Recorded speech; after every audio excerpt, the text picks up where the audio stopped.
recommend Meetup to a lot of my friends that are looking for different things. Wine tasting, movies, book club, meet a lot of new people, a lot of new friends, and it will make you more social.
What is a chess dynasty? Unceasing dominance, move after move, again and again and again. We have a resignation, we have history. He is the 5-time FIDE World Chess Champion. But a chess dynasty can also be cruel. It forces most to defer their dreams until next time. If there is a next time. It's losing. Oh my God, did he just blow? Yeah, he did. I'm blown away. The game is over. As the chess world turns to Kazakhstan, the Magnus Carlsen dynasty is set to close. The FIDE World Championship is finally up for grabs. For two chess superstars lying in wait, until next time is now. Jan Nepomniachtchi has methodically done what he needed to do to get another shot at the title. The pressure to seize the moment this time rests heavily upon him. Plays F5? It's losing on the spot! Oh my gosh! This is complete craziness. What is this? This is supposed to be a World Championship match. Ding Liren knows firsthand what the end of this dynasty means. An unexpected chance to make history. Can China's best turn his good fortune into eternal fame? It's going to be a thrilling experience for Ding Liren because he was about to be eliminated. Now he has tied this match. The legacy of this championship spans across centuries. It reads from the names of chess giants. For the first time in a decade, a new name will raise the trophy and be etched into chess history.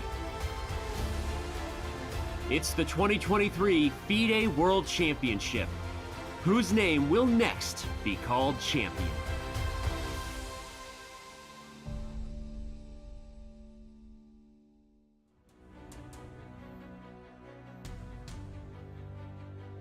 A clutch win in Game 12 by the Chinese superstar Ding Liren sees the World Championship match tied at 6 each. History is being written in Astana as we are witnessing one of the most dramatic World Championship matches in recent history. Expect the unexpected. We are live inside the playing hall, the playing arena, as we wait for the arrival of the two challengers, Jan Nepomniachtchi and Ding Liren.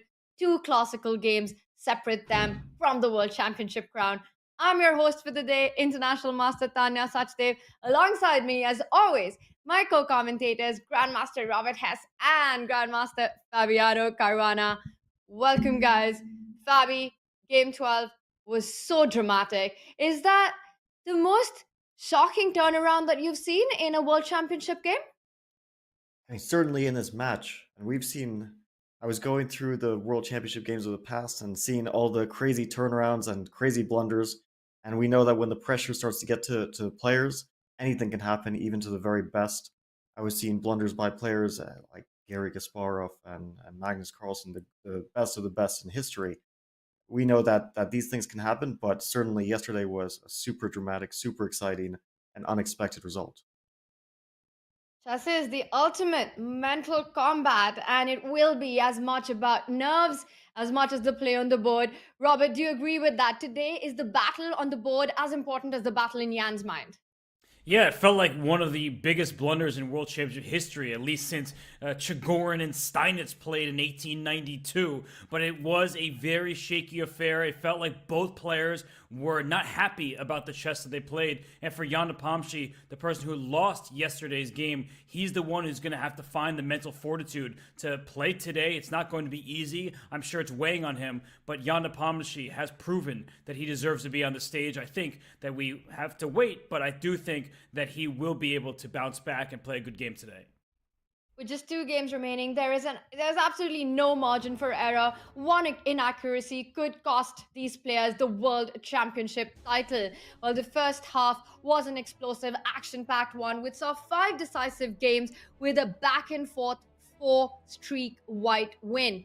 Jan entered the second half with a 1-point lead, and he kept it until the fateful game 12, and it looked like Jan was going to be the one who would in fact extend a breakaway lead with a 2-point margin. He was so close to victory in that game 12, which would have essentially also meant a match victory for him. Impossible situation for Ding to come back, but just when it felt like it was all over, inaccuracies by Jan saw Ding strike back so close to the finish line.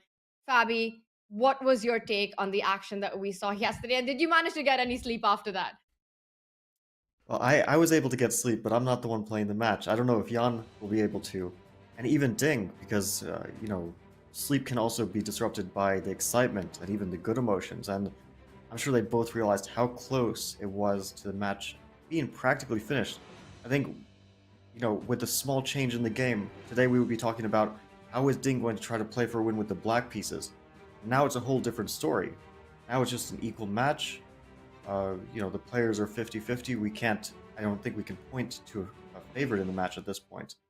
And Jan, for sure, during the game, he was feeling how close he was to potentially being world champion. We were feeling it, and maybe that pressure and the weight of the situation actually got too heavy on Jan's shoulders and caused those mistakes that we saw.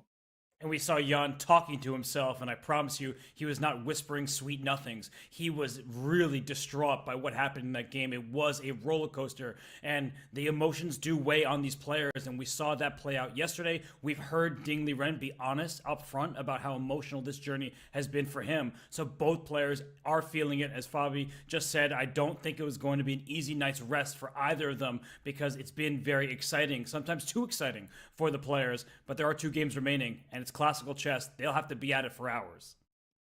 Yeah, we saw a very frustrated and an angry Jan during the game, but full credit to him. During the press conference, he was able to calm himself down, get that composure back. That's exactly what's required at this stage. Ding Liren as well, showing that mental fortitude. Not a single expression when he saw that big turnaround happen, when the game went into his favor. And that's the kind of stuff that champions are made of. Now, while we saw 4 solid holds, confident holds by these 2 players in the second half, preceding this big win by Ding, we've also been seeing interesting accuracy stats by the players. And there we see in the second half, high accuracy meant if you've got 2 players playing their best chess to perfection, we saw the draws happen. And I want to ask you guys that is it that excitement and accuracy in chess is often inversely proportionate? Well, I think that we saw very high accuracy also because those games 11, 12, and 11, 10, and also 9, they were kind of quiet openings. They were well prepared, and they reached positions which they knew pretty well. The game yesterday was a completely different story because they reached a pretty random opening from the start, in large part because Jan made that very surprising move to us, bishop to d7 in the opening, and Ding was on his own. He probably thought he had a good position, but he wasn't sure how to prove it. We got a complete mess on the board, and that's when mistakes happen. If you give these guys positions that they know well and where they're not under pressure, mistakes are unlikely to happen, and we'll see those super high accuracy games that we expect from top level players. Once the emotions get into it, once the stress gets into it, time trouble potentially, or even the fear of time trouble, we saw that possibly contributed to the players making very quick decisions at critical moments. Even that fear of time trouble, which might go psychologically back into that game 7 for Ding, and he mentioned he was trying to avoid that scenario from earlier in the match, then we see the types of mistakes happen and even blunders that we saw. But yesterday, I think, was also a culmination of stress and nerves. And even though Ding maybe said he wasn't super nervous, I think sometimes you don't realize how nervous and how those nerves can affect you while you're in the heat of the moment.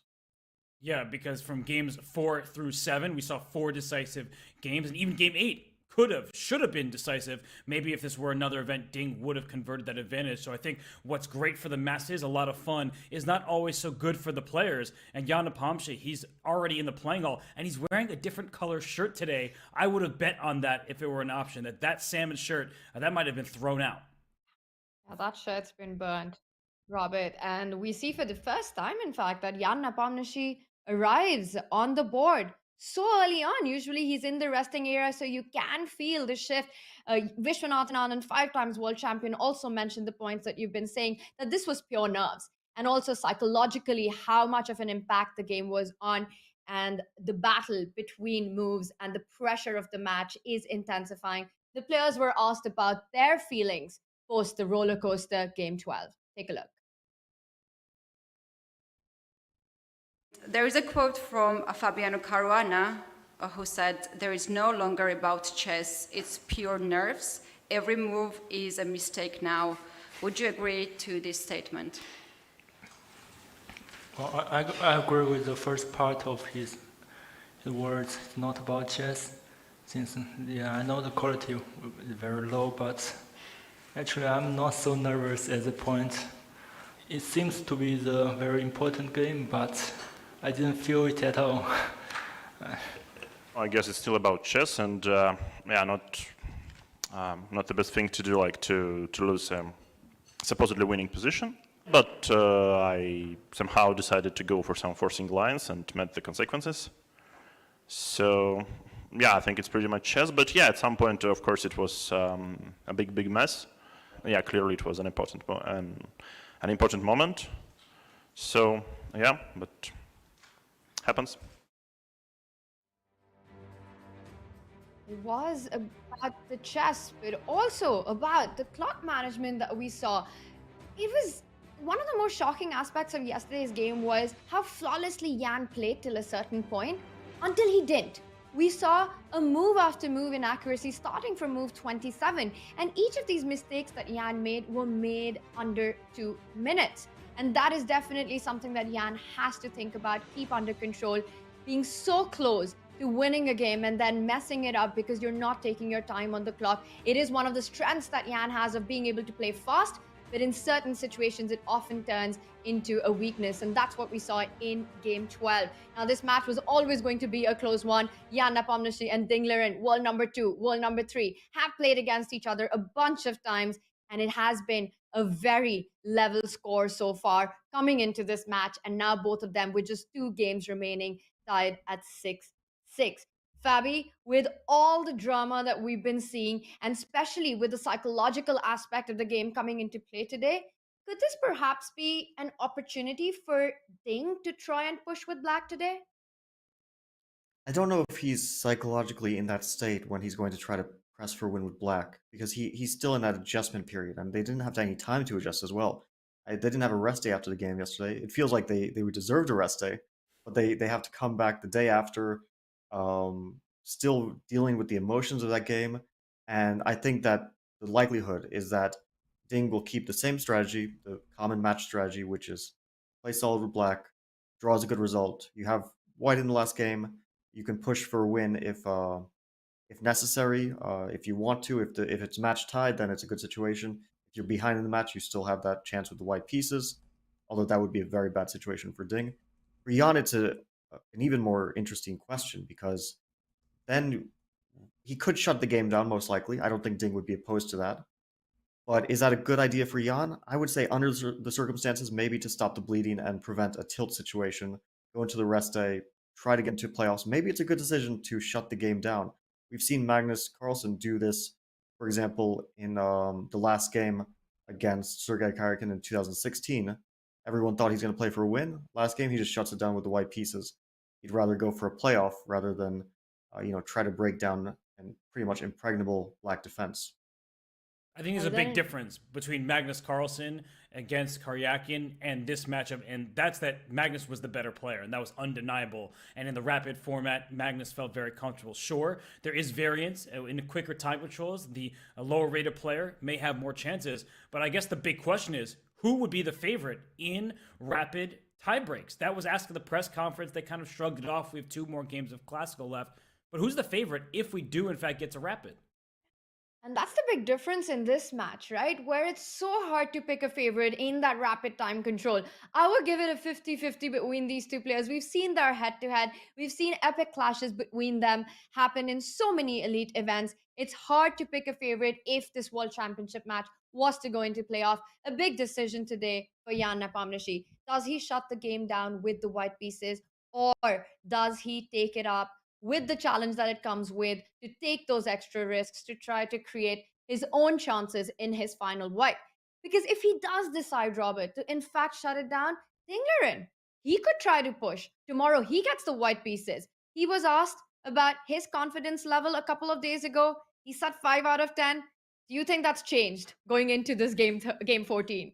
Game 13, Yeah. sorry. It has definitely changed. He is certainly more confident, but sometimes being confident can backfire. You don't want to be overconfident. He should be happy, but he should be playing this as if it's any other game. And I actually think that Ding has done a decent job of that. Yesterday, we saw the game just go back and forth. Well, it didn't really go back and forth. It was singularly in Jan's control until it wasn't, and then it became Ding's game to win. He did manage to do just that, but I feel like what happened yesterday wouldn't have happened without the match score being in Jan's favor and then him getting nervous perhaps. And I think that now that it's all level, it's 0-0 with just 2 games to go, I think maybe this will help the players just settle down, and then Jan will play a peaceful game. Well, the score I think there was... Oh, sorry, Tanya. Go ahead, Fabi. I was just going to say, on that point that you both mentioned about like the back and forth, I think that yesterday was a bit back and forth because we did see that Ding was given a chance to win, and then he gave that chance back to Jan, and then when he got his second chance to win after F5, of course, he took that.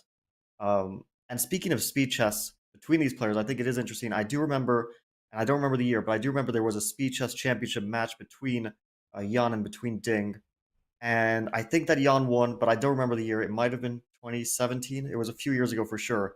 But that being said, I don't think that that means that Jan would be a clear favorite in rapid time controls, because if you guys remember, Ding against Hikaru ended up basically almost being the final of the Speed Chess Championship, because it went to like the final tiebreak. It even went to Armageddon, I think, and obviously we know how formidable Hikaru is in the Speed Chess Championship, beating even Magnus Carlsen recently. So Ding took him to the wire. Obviously, he can play at the very, very top level, and I think, as you said, Tanya, probably this is a 50-50 matchup going into Classical or going into Rapid or going into Blitz.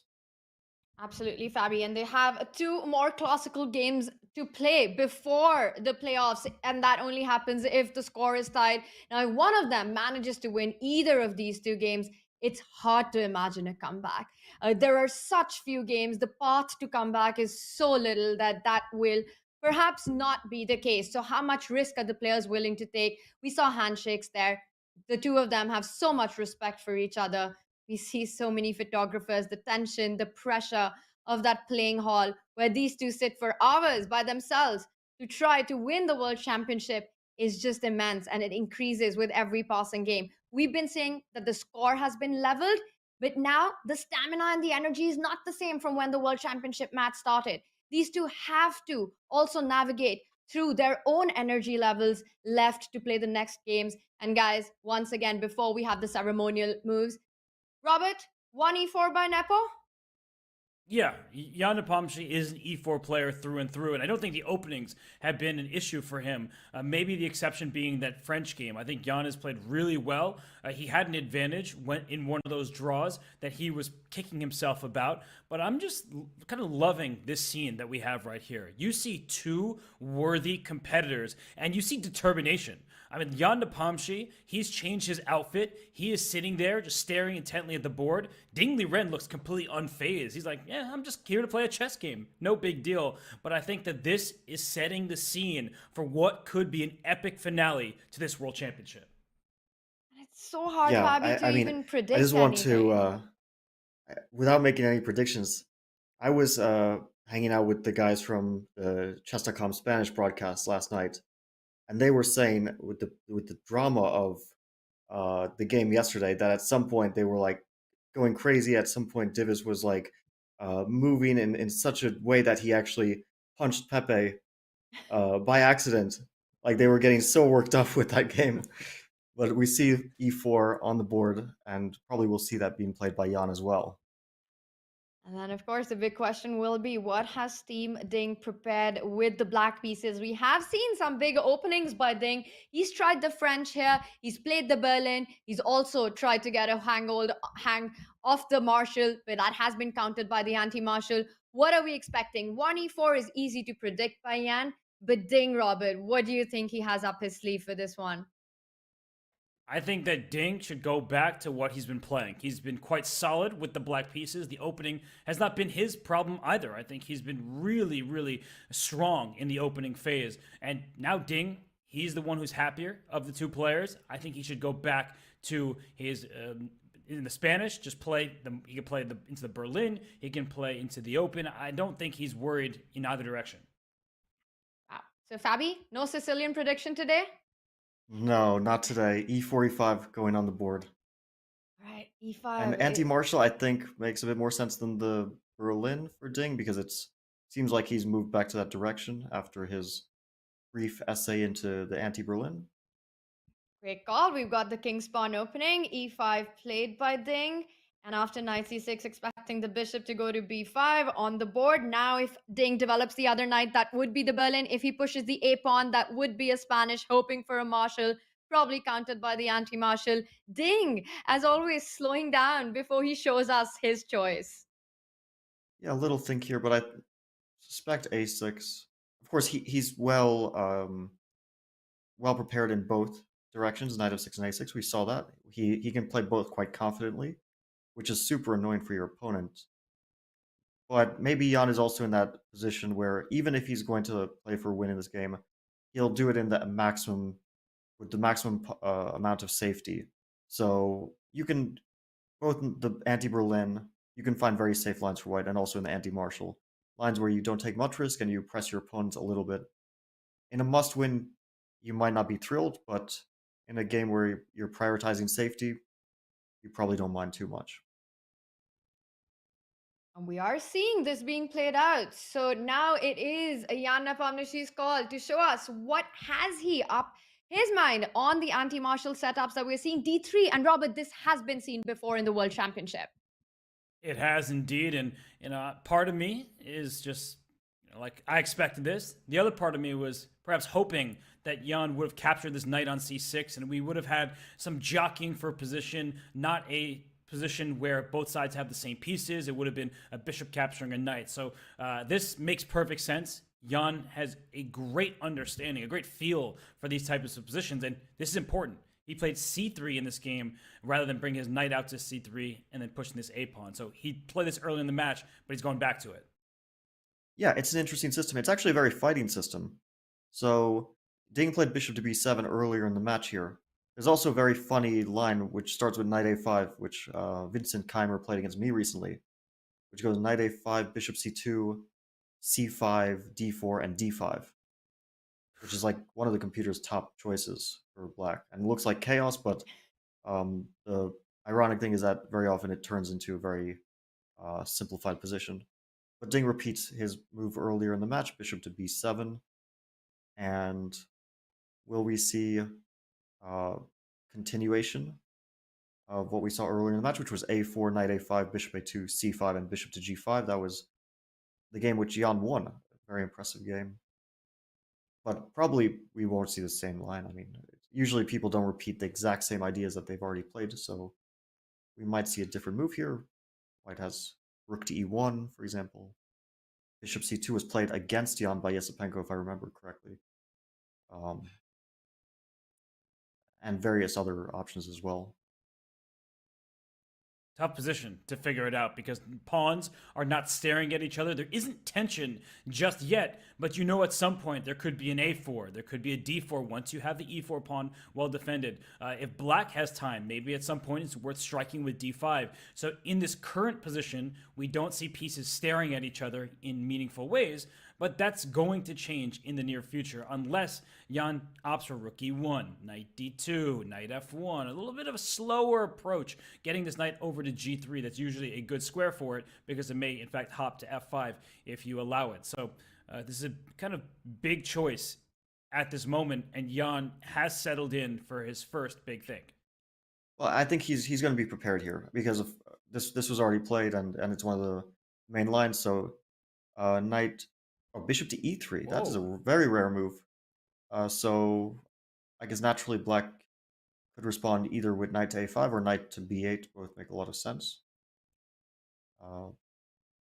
We call like knight a5 in the classical system like the Chigorin variation, although here it's not the Chigorin variation, but it is the same sort of plan: knight a5, bishop c2, and c5. And I guess white plays knight b to d2, and we have standard position. But the bishop on e3 is a bit unusual. Usually it stays on c1, and white prepares that maneuver you mentioned: rook to e1, knight to f1, knight to g3. Or does black go for the knight b8 sort of development, knight b8 followed by knight to b to d7, taking a bit extra time to put that knight on a slightly better square? So my question is, what's the difference? I mean, of course, every small move can be a big difference in a position, but Fabi, you are an opening legend at this point in your career. So bishop e3, does this avoid some kind of continuation? I'm looking at this like, well, I'm happy that my knight can slide behind my bishop rather than in front of it, but how does this change the dynamic? I think that if black plays knight a5, bishop c2, c5, and white continues knight b d2, it's just a different way to develop because your bishop went to e3 and you probably are going to try to get d4 in. So you might be preparing d4 the very next move, which sometimes leads to a slightly better position for white. More often than not leads to very close to level positions. For example, rook to e8 here comes to mind, and if d4, take everything, maybe bishop to f8. I mean, this sort of thing this could look very natural to my eye, something like this. Maybe d4 is even a bit premature, but obviously Jan has some plan in mind. It's an interesting move. I don't really know this move. I mean, I know the moves rook to e1, bishop c2, and a4. Bishop to e3, I might have checked it, but I don't really remember having looked at this move. Okay, so Ding continues in the most natural way. Bishop c2 will be met by c5 almost for sure, I think, probably very quickly, because there's no other idea of knight a5.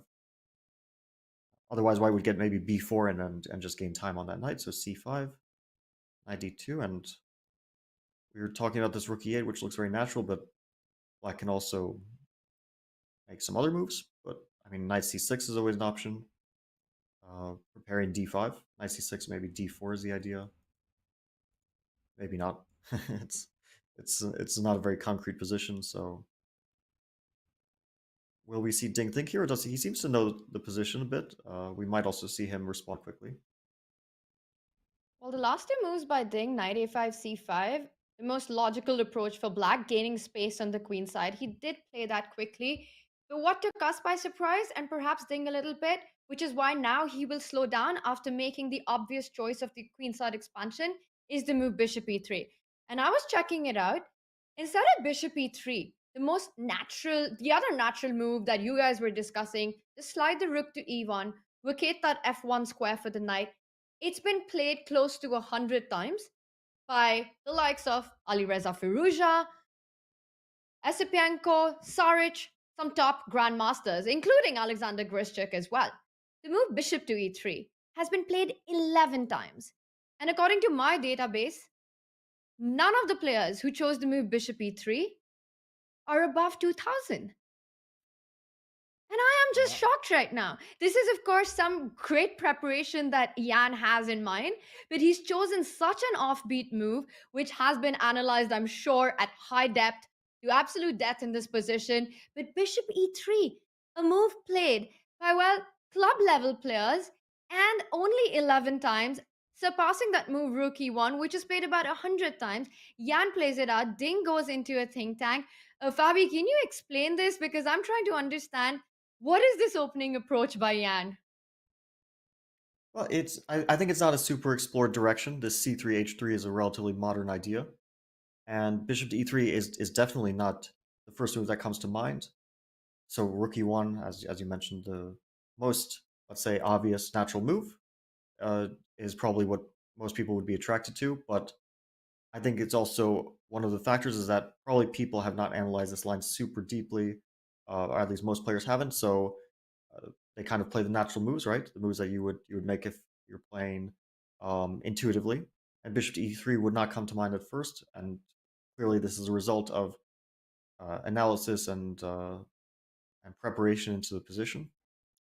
But I wouldn't say yet that it's like a good idea, because we still have to, like, objectively this is for sure an equal position, and the question is, will Ding be able to navigate the position successfully in the face of Jan probably having a bit more familiarity with it.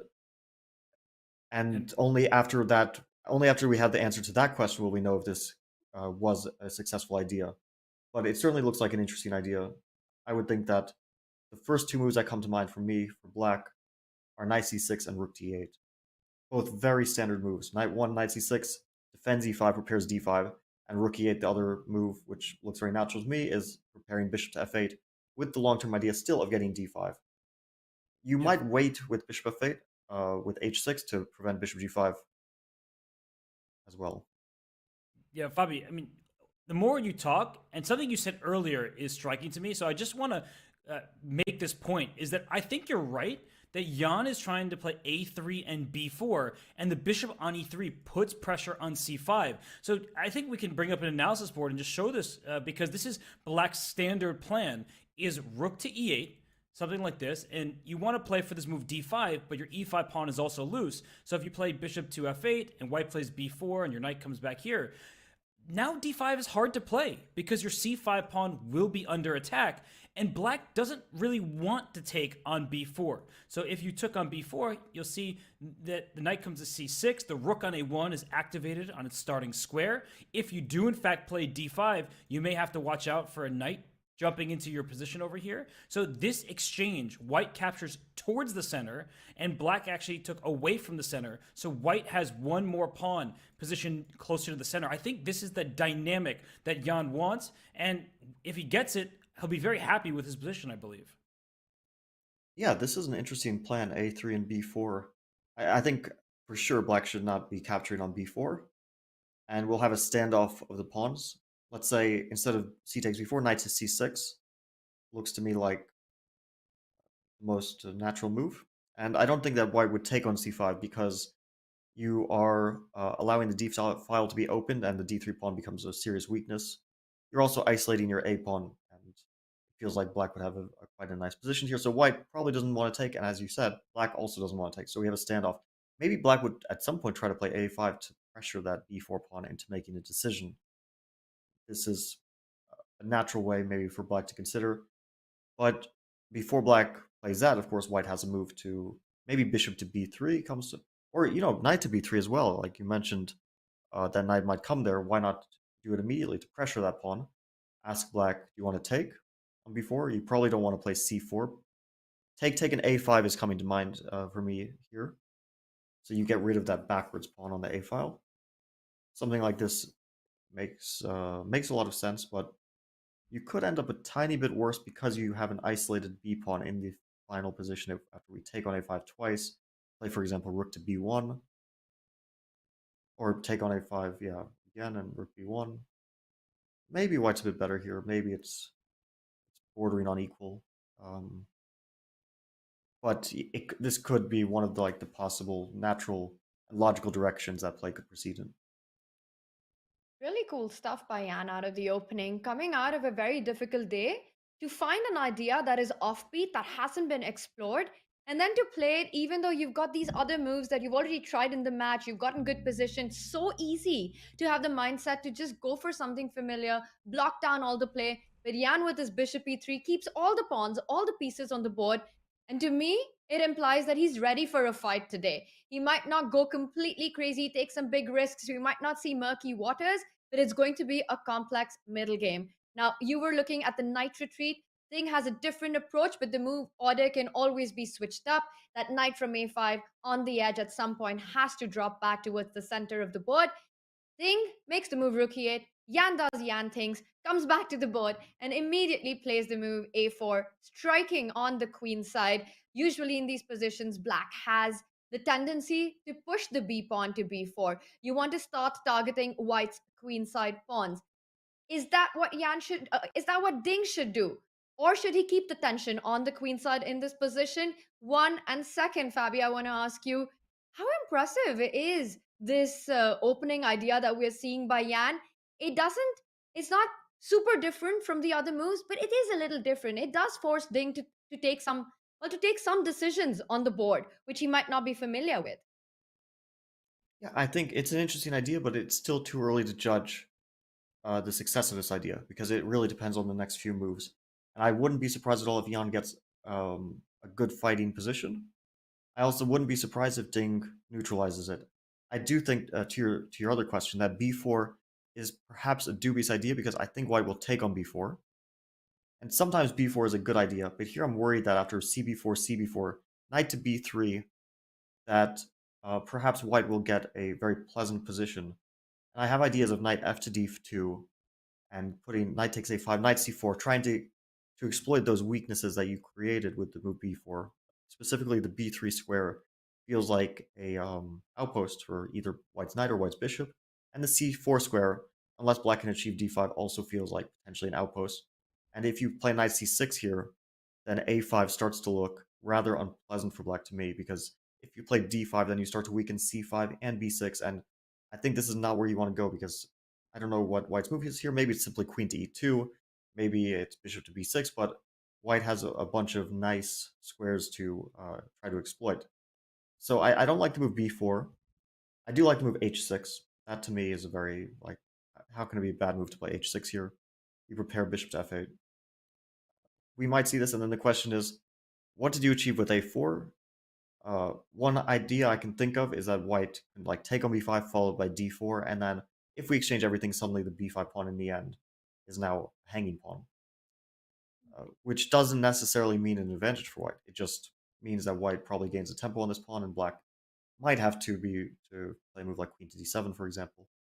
And maybe white gains a tempo to play knight to f5.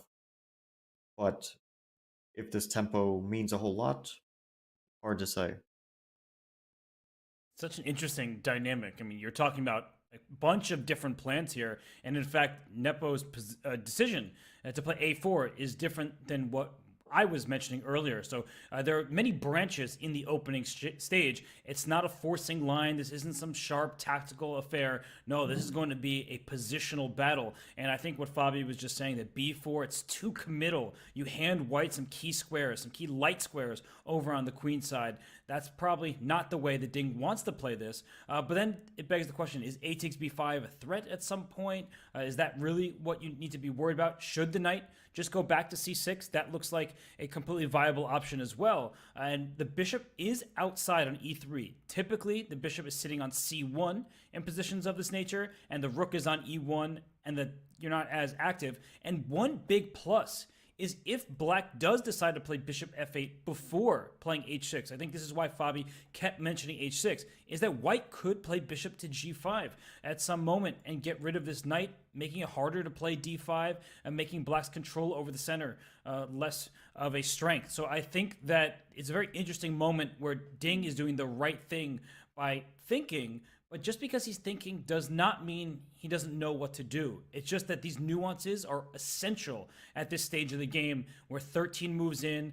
Ding needs to be a bit cautious, not careful because he's not under direct threat, but needs to make sure that he comes up with the right strategy. And he also has to understand the differences that exist in the position, the subtleties of having the bishop on e3 and the rook on e1. And I think one of the points is that the e4 pawn right now is undefended, as it would be if white's rook was on e1, and the point that you made with the bishop on c1. So the move rook to e8 by Ding actually preempts a d4 potential break in the center that Yan perhaps wants to get at some point. Now imagine if that was to happen with all the trades on d4, the rook on e8 is perfectly placed to actually target that weakness on e4 that will be created with no white rook on e1. It becomes a bit more challenging for Yan to defend the pawn, which is why, Robert, you were mentioning the move, why you want to retreat with that bishop to f8. You want to get that bishop back so that you're fighting against any central break, clearing up that E line. But before that, you have to take care of the pin on g5. Now, 8-6 are ideas. Fabi, in these kind of positions, the other move that comes to mind to keep everything together while Ding is still having a think of the path he wants to choose is a simple queen move to c7. We've seen those in different Spanish positions. You just keep the center under hold. You kind of connect the two rooks. You're also looking at the knight jumping back to c6. And one idea I want to show after queen c7, let's say white was to break in the center with the move d4. You can trade with the c pawn, bring back your knight on c6, and then you're taking advantage of that square on b4. These are different ideas in the position. Great call by you, Fabi. Yeah, Ding Liren chooses the move 8-6. So again, threatening to fall back with that bishop to f8, clearing up the e line. Is it time? If Yan wants to play d4, is now the moment. I think that he probably won't get another chance to play d4 anytime soon if he doesn't play it now. But d4, my best guess would be that it leads to equality. It usually tends to. And so I would be interested to see if he has other ideas, other plans besides d4 that are connected to a4. It's not 100% obvious. I mean, you can always play rook to e1 here, of course. It's almost never going to be a bad move to play rook to e1. But then black would happily drop the bishop back to f8 and probably do it rather quickly because now there's no bishop g5 ideas. Robert, as you mentioned, if bishop to f8 b4, I don't know if bishop g5 would have been better for white or anything, but it certainly looked like an interesting move.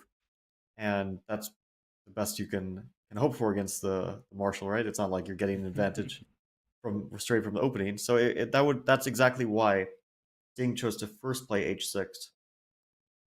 And sometimes white has ideas of knight to h4. Sometimes. Here, I don't know, because it allows knight takes e4. Sometimes white can sacrifice that pawn, but not all the time. And I don't really see after knight h4, knight e4 how white would continue, so maybe now is not the time. Fabi, if I may, I like what you were suggesting earlier, and I do think that d4 is part of the plan, because h6, it takes away the g5 square, which wouldn't have been a requirement had the bishop been back on c1. So you kind of are spending some time. So I do like first taking on b5 and then playing for d4, because black does not want to see this pawn go up to d5. That shuts down this bishop, gains a lot of space for white in these positions. Not to mention there's a lot of tension in the center that black would have to deal with. But in the variation that we're talking about, just to put this on the board, if a takes b5, a takes b5, d4, and the typical play for black is to swap on d4 a bunch of times. As I mentioned, this bishop gets shut down. If you allow me to play d5, I take control of the center. And if you take, I like what you were saying, that this knight is heading in two directions. And in fact, this pawn on h6 in some ways is misplaced because it makes it very hard to play g6 and keep the knight out of f5. So a position like this could be dangerous for Ding. I mean, white's play, putting more pressure on this b5 pawn, it happens pretty fast. Yeah, I think queen d7, I'm not sure if that's the best move. I was kind of interested in the move knight to c4 here. Ooh, okay. But it does come with some risk for sure, some positional risk. But the question is, let's say you take on a8, I think that you should probably take, rather than allow rook takes a1. Also good question, how black recaptured. Although, let's say bishop takes, but queen takes is tempting. Knight takes c4, b takes c4, because I don't think you can allow knight takes c3. And here you have a choice. You can play f3, you can play queen to f3. I'm not sure if that works out after bishop to f8. Probably is not very great for white. So f3 is very logical, and then bishop to f8 with the idea of playing d5 next.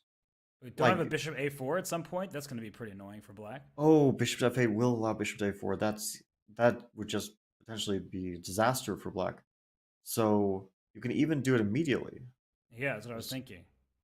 Because rook f8, knight c6, maybe you're getting somewhere there. Still not clear if white is getting anything special. Actually, it doesn't look like anything special. Black takes, plays queen c7, and the bishop pair doesn't count for a whole lot here. I think it's just an equal position. Bishop d5, take, bishop take comes to f6, and the position starts to become very simplified. We're seeing the contours of a draw.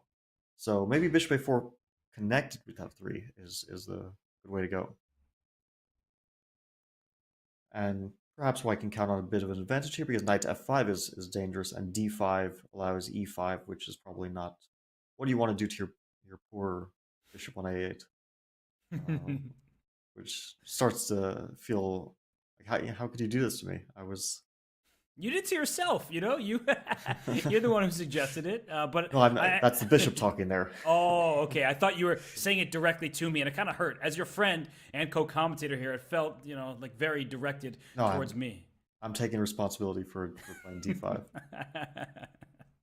But maybe with that in mind, queen takes a8 was a better idea to maybe it meets bishop a4 with rook to d8. But it's hard to say. It's very complex positions. Also, bishop a4, I don't know. Can you sack the exchange bishop e4? Maybe you can, but maybe not. So yeah, we could see some positions like this where white is the one pressing for a bit of an advantage, but black is certainly still doing relatively okay. Yeah, I think that we just went deep down a sort of odd line. And Tanya, I guess we're looking at all this stuff. Even though we saw the EVLR not react, don't you just kind of feel like it's edge Jan because he's the one who is better prepared in these types of lines? I would think so, Robert, but he's gone into a bit of a think after this natural looking move 8-6, which definitely has to be part of something that you're familiar with. And as Jan just trying to remember all the ideas that he's looked at, the thing is, there is so much going on in his mind with the psychological battle that we've been talking about. How much risk does he take? Does he go for these direct liquidations that arise after taking on b5, after taking on d4, which essentially means a draw offer? Or does he keep the tension? Does he make smaller moves? Does he play the rook to e1? Just continues to develop pieces, continues to keep the pressure on. And Jan is figuring all of that out. I have to say that Ding looks confident today. You were asking if this is slight advantage to Jan, just simply he has an edge of being more prepared today. I don't believe that Ding looked at bishop e3. I don't believe that Ding has bishop e3 in his preparation. But whatever that means, whatever bishop e3 does bring in, Ding is confident in handling it. He hasn't taken as much time as we've usually seen him. He had a big win yesterday, and moves like 8-6, c5, these are positions that Ding definitely, regardless of that bishop being on c1 or e3, is very familiar with. I think this is all about how much Jan wants out of this game. Well, I think that his opening choice was relatively ambitious, more ambitious than I expected after the game yesterday. I was kind of thinking he might just not want to play today, and I would have fully understood that decision. After a disaster like yesterday, you just want some time to recover mentally, physically, emotionally. That being said, I don't see another plan besides what we were talking about here. Like, I'm thinking rook e1 is met by bishop to f8. I don't see knight to f1 is met by d5 there. I think if you allow bishop f8 d5, you end up getting a little bit worse with white. Not a whole lot, but not exactly what you want. And from let's say move 12 of having the white pieces, you probably don't want to allow black to gain the entire center in that fashion. So yeah, let's analyze this take in d4 a bit more, because it's super likely that we will see this on the board, and we might even see that entire position up to knight takes d4 come on the board. Although black is not obligated to take on d4 twice, and one of the moves I would consider, instead of c takes d4, actually, let's have a look at d5. Can we give it a shot? You just want to play Connect 4. Wrong game, Fabi. Yeah, well, I won Connect 4. That Jan plays d5 and then he's like, okay, I'm leaving the board. I won the game. You can play chess. I won my Connect 4 game. Can I just take this e5 pawn? Yeah, so c takes d4 here. How does this continue? The knight on e5 might end up being far too powerful. And you take with the bishop is also a question. That's what I was thinking, yeah. So in that case, maybe we amend it by first playing cd4, cd4, and then d5. Is that a better version? Because this is a very typical idea. It hasn't changed much, but the bar is not telling me that I should, stop playing chess and choose some other game for this move. So it's not so out of the question. Knight takes e5, d takes e4. Looks like a position to me. I mean, it could be dubious for black, but and then knight on e5 is really a powerful piece. I don't know if you want to allow that piece there, but it's not like immediately coming to mind why it's refuted. Maybe queen knight e5, d4, queen b1 is a little bit unpleasant to deal with.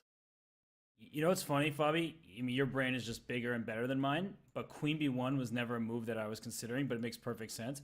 I was just wondering, if we get positional for a second, and I take with the pawn here, and then just like play knight d4, blockade your isolated pawn. My knight still going to f5. I could throw an e6 if you're not careful.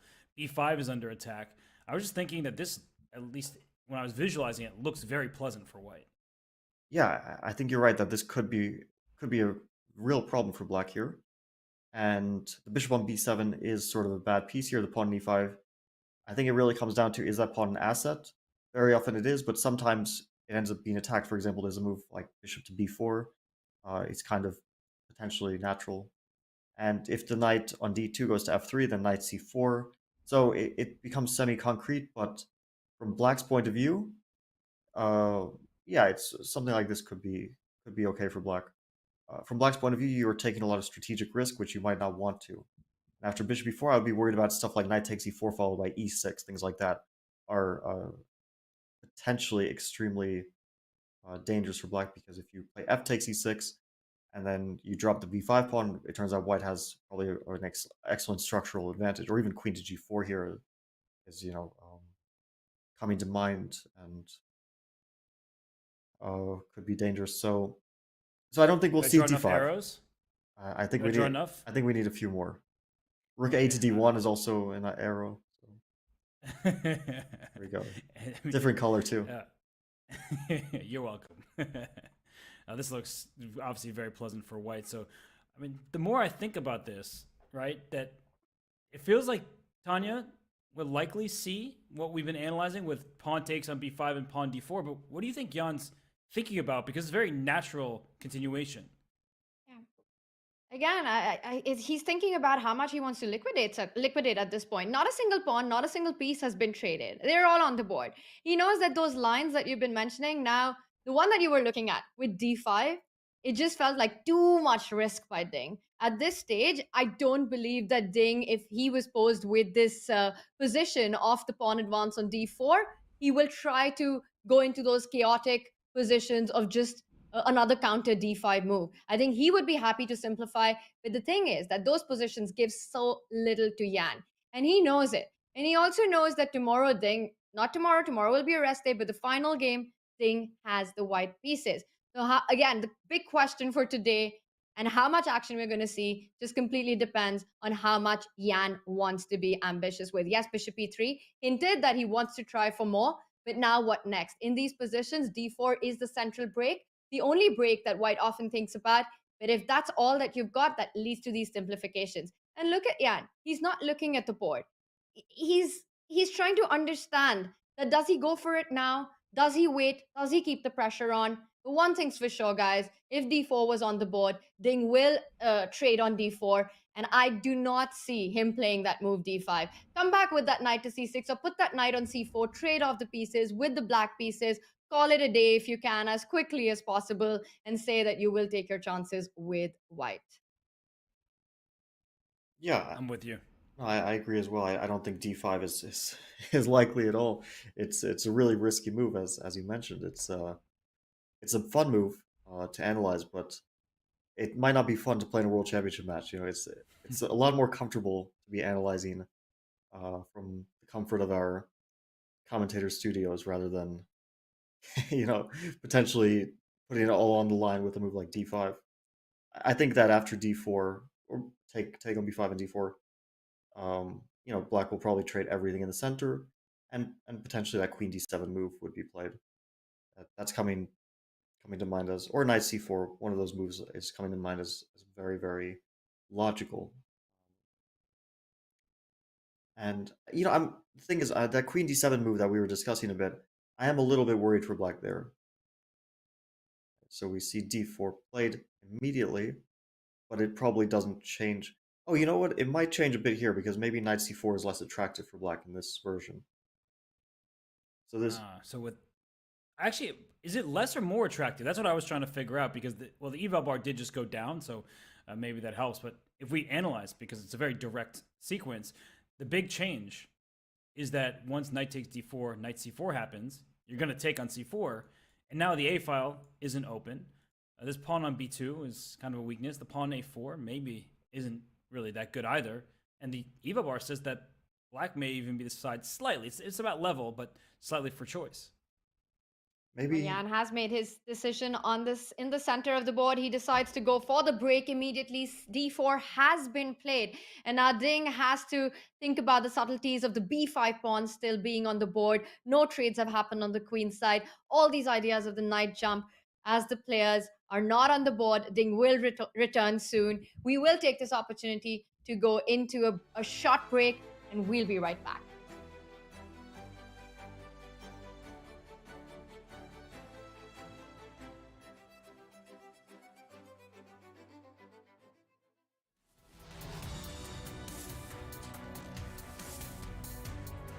Hi, everybody. International Master Danny Wrench here, Chess.com's Chief Chess Officer. We are here and excited to be collaborating and partnering with World Quant as an official partner of the Champions Tour in the year 2023.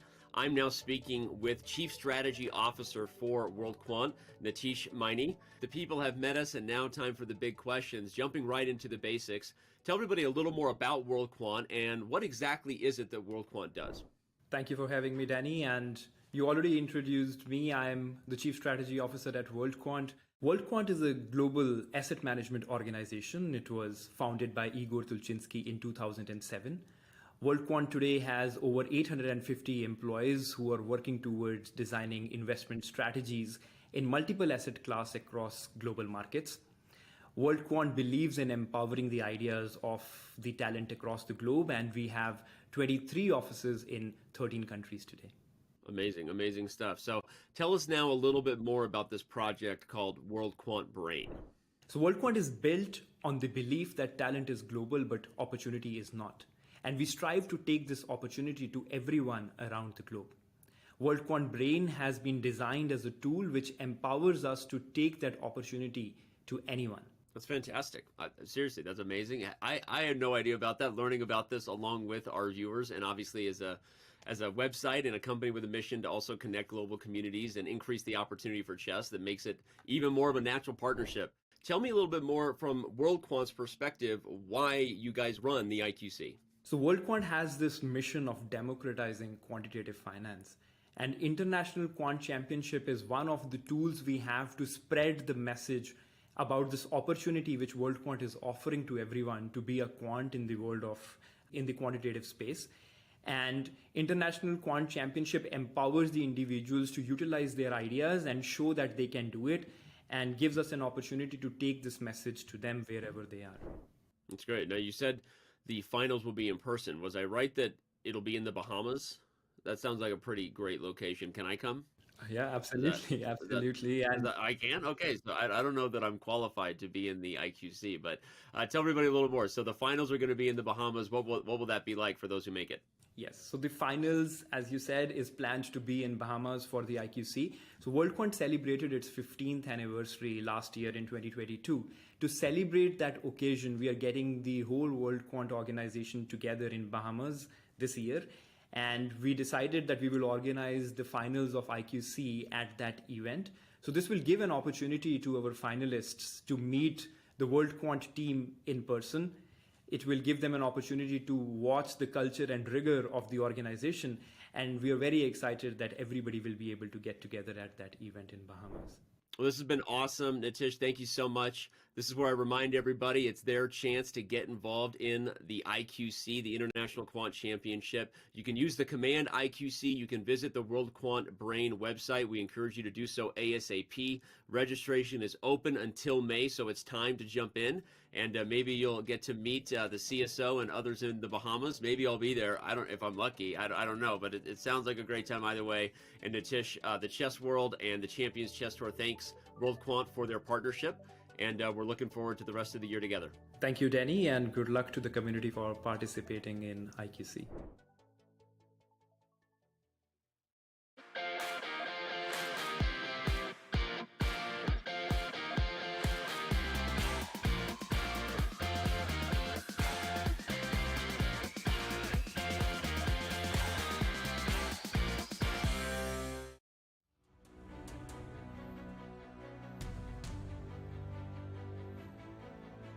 World Quant is an official partner of the Chess.com broadcast of the FIDE World Championship. They are a global firm that builds complex mathematical models to identify market inefficiencies. Now, World Quant Brain is bringing together its International Quant Championship and the chess community to hunt down the next generation of quant finance specialists. Because nobody knows how to analyze a position better than a chess player, right? If you think you have what it takes, register for the International Quant Championship. Head to go.chess.com/IQC or use the command IQC in chat for all the details. And we are in game 13 of the World Championship match. Jan Nepomniachtchi with an offbeat path in the anti-marshal with bishop e3 has decided to strike in the center with d4, and we already see Ding Liren's response. It wasn't the line that we were expecting with the pawns trading, the c-pawn trading, but instead Ding goes the other path that we were discussing with the e-pawn taking on d4. And what this does is it creates certain weak points on the queen side. The knight can find its way to b4 at some point. The c-pawn can now take a decision to actually advance to c4 instead of trading on d4. Fabi, take it away. What are the subtleties, and explain to us, why did Ding decide to trade with the e-pawn? I have a strong suspicion that he will just take again, and it didn't really change much whether you captured first with the c or the e-pawn. Because if you allow the move d5 here, for example, you play bishop to f8 and you allow d5, I think you end up in a very dubious position. With the knight on a5, not a great piece. The bishop on b7, quite clearly a restricted piece, and the Benoni structure a little bit of a dangerous structure for black. So I really think that for him it was just, okay, I'm taking with the c-pawn or the e-pawn, doesn't make a difference. Unless there's something else here, sometimes black allows a Benoni structure if under very specific circumstances, and here I don't see those circumstances working out. So I really think that we will see c takes d4, and I don't. Other moves would be so risky for black. So yeah, cd4, knight d4. And the interesting thing is that we were looking at this position with the inclusion of a takes b5, a takes b5, and we were discussing knight c4 there. Here, knight c4, it's an interesting question of who this favors after knight takes c4, because I don't think white can grab the pawn on b5. It actually will win a pawn in case of yeah, I mean, like, you can't take on b2 because your knight gets trapped. And I think knight takes e3 is the response. And fe3, ab5, white can take on b5. But you don't want to allow the bishop pair for black. And here, maybe specifically, there's even queen to b6. But even if black wasn't regaining the pawn, I think this would be very good for black. So it's not what white wants. So I think that after knight c4, we'll see knight takes c4, if that occurs. Knight takes c4 and b takes c4, and who did this favor, having the a-pawns on the board? I think, Robert, you were talking about this bishop a4 idea, right? In the similar positions. Here, there's no bishop to a4. So maybe that's actually a point in black's favor for this position.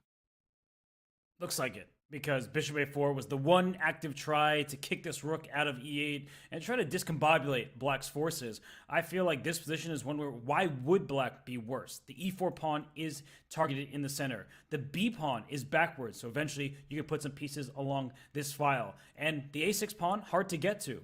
Not like it's a weakness here. And this knight on d4, It can go to f5. That's the good news, but it doesn't attack anything on b5 or have that square available to it. So I just feel like white's options are limited because these pawns remain on the board. So I feel like for Jan Nepomniachtchi, I'm not seeing any advantage out of the opening. Makes a lot of sense what you're saying. Trade off everything on d4, trade that knight on c4. You're still putting pressure on e4. The bishop can fall back to f8 to really try to tighten up the hold in the center. And I just want to point out, as somebody who has a little bit of experience in these positions, and Fabi, you can tell me if I'm right or wrong, with the black pieces, if we just back up to the live board that we have. Now, it can be tempting to start pushing these queenside pawns further. You can start dreaming about getting c4 and b4 and trying to get more space on the queen side. But for me, with black, it's an absolute nightmare to allow after c4 a trade on b5 and the d pawn advancing with d5. The reason for that is that, let's say, a takes b5 and the bar says it's fine. d5, you take away the square on c6 from the knight, and now that knight on a5, it really has to find a way back to the game, and it's never easy in these setups to actually make that happen. And yes, you can start pushing the pawns, but a move like b4 would only end up weakening the c4 pawn further, also allowing that bishop to jump to a4, hitting that rook on e8. You can start taking control of the c line, and this is exactly what you don't want with black. So c4 looks tempting, but Fabi, it's perhaps a bad choice on the queen side. Yeah, I think you're absolutely correct that c4, there are some circumstances when this is a good idea, but probably trading on b5 is important, because if d5 immediately, maybe b4 at black gets a better version because the knight on a5 is no longer attacked by anything, not attacked by the rook on a1, and it's sort of an outpost, like it's a restricted knight, but with the black's pawn on b4, it also becomes a bit outposted there. And maybe this would be unclear, but as you pointed out, you trade on b5 first, and then follow up with d5. And now the knight is also being targeted by the rook on a1, and b4 would even allow bishop to a4, forcing rook to f8, and white continues to gain time. There's still the threat of c3, but maybe here rook to c1 is, or queen c2. It's still a question how you deal with a c3 threat. Queen c2 is definitely coming to mind as a logical move, and I don't see this as like super obvious, but from black's point of view, you're taking huge risk, and probably too much risk. For example, queen c7, rook f to c1. You might just get a bad position here. That's the issue. So I would think instead of c4, b4 is a slightly better version of the same thing, maybe. Trying to get a better version. Because as we were saying, d5, c4 is maybe not super clear without the a-pawns traded. But I still wouldn't be confident going there with black. And also, you're allowing d takes c5 potentially. And maybe the c4 square will become weak.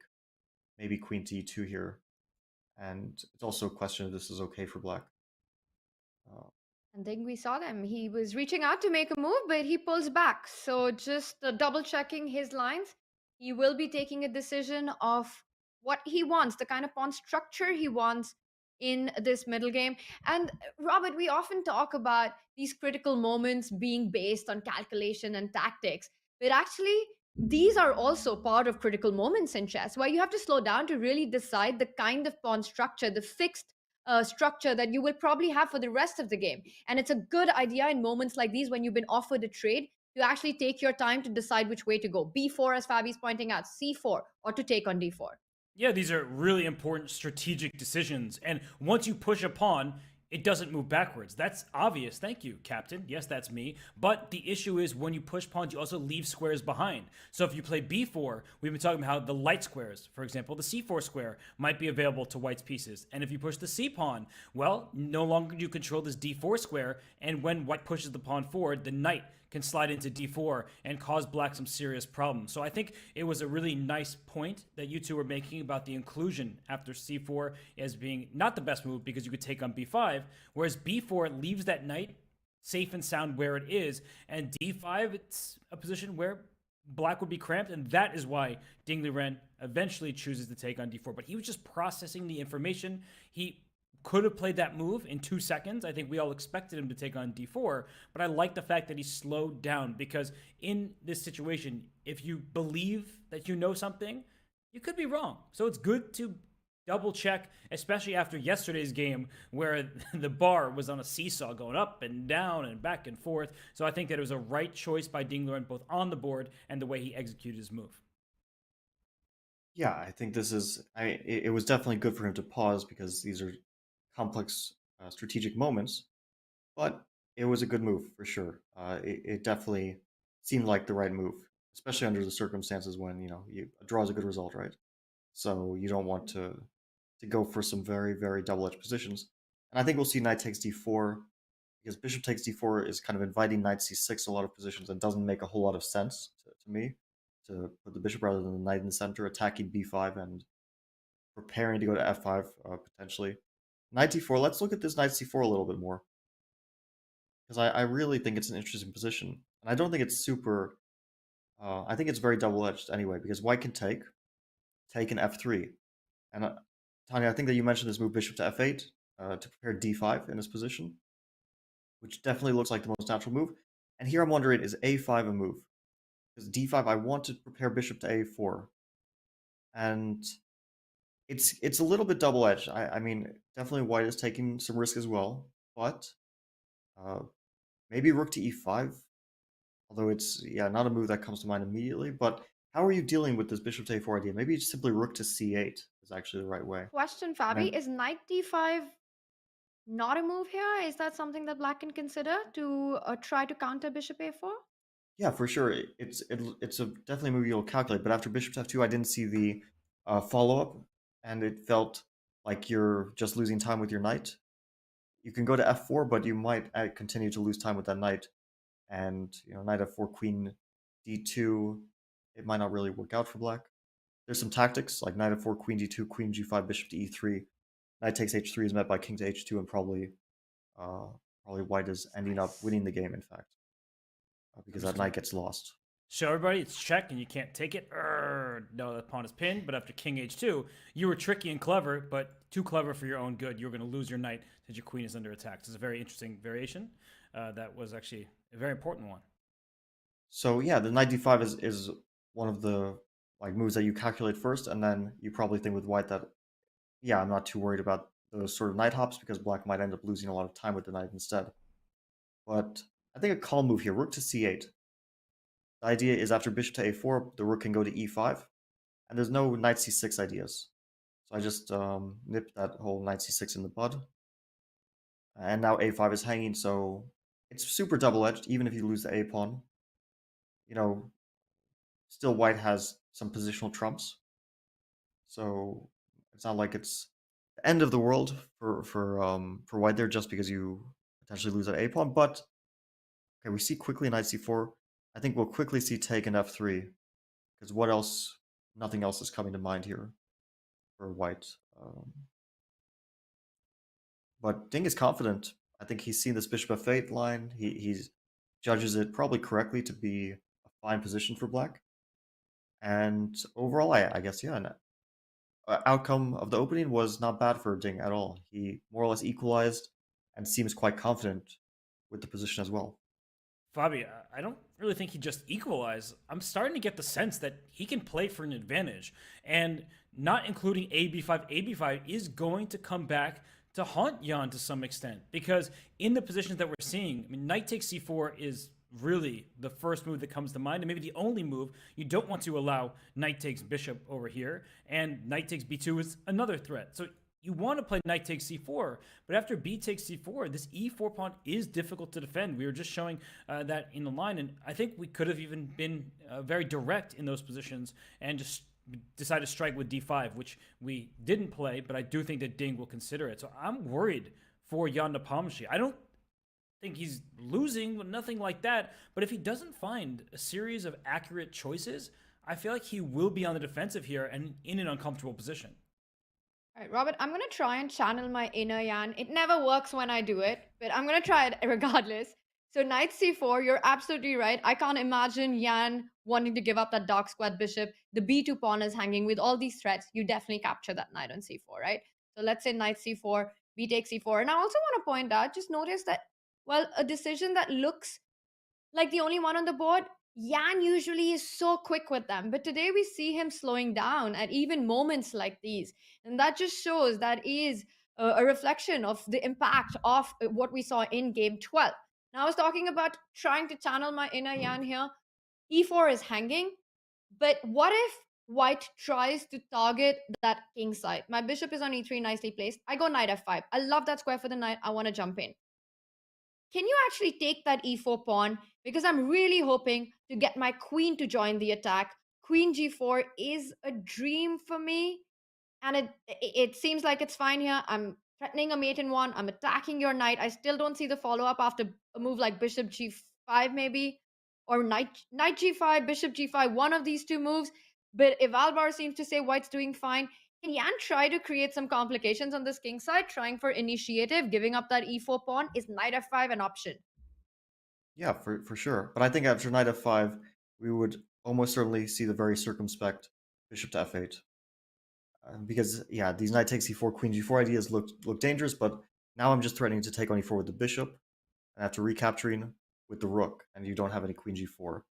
And the knight on f5, although scary, it might be an empty piece. It might just, just be firing in basically into thin air.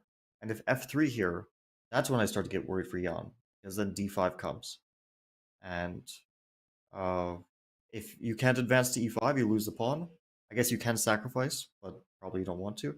If you take on d5, knight takes d5, you have to spend more time with that bishop, putting it somewhere. And for example, bishop to f2 might be met with knight to f4. And I think we're starting to see like a really, really dangerous position for white here.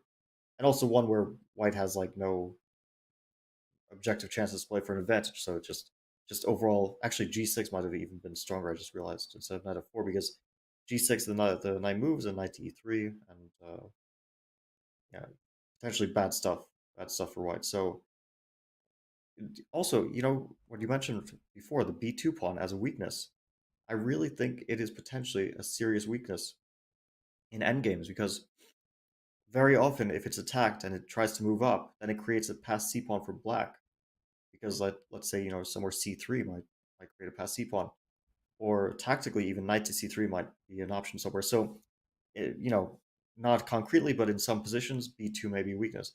That's why maybe knight to f5, as tempting as it is, it might not threaten black very much. And that's why I thought that taking f3 was a logical way to continue. Why don't we look at this bishop f8 again, because a5 is super logical to me here, and you mentioned the move d5, I think, in this after a5, and then I was thinking bishop to a4, and then rook has to go somewhere, I think. There's an idea. I love sacking exchanges. Can you just humor me? What if I take this Yes. pawn? Oh, it didn't go down. It's a good, yeah, I was thinking about it, but I thought it wouldn't possibly lead to an advantage for black. But let's see it. Bishop e8, queen e8, right? Yep. And is black really better here? I'm a bit surprised. Let's say queen to d2. Can I just go knight d5 or Knight d5? Potentially, yeah. So the point is rook e1 is met by bishop to b4. And it looks very interesting, but I am surprised to see that the bar is saying that white isn't. Well, yeah, at that point after rook e1, it's already black gets material back. But before that, it feels like white should have some way to consolidate. Maybe not play for an advantage, but to at least keep a level position. Does it remind you of a certain game 7 by any chance, where Ding Liren gives up an exchange for a pawn, gets a lot of play around it, and the engine approves? So I feel like Ding, he knows when to do it. He's not afraid to give up material, and the eval bar backs it up. Yeah, that's super reminiscent of Game 7.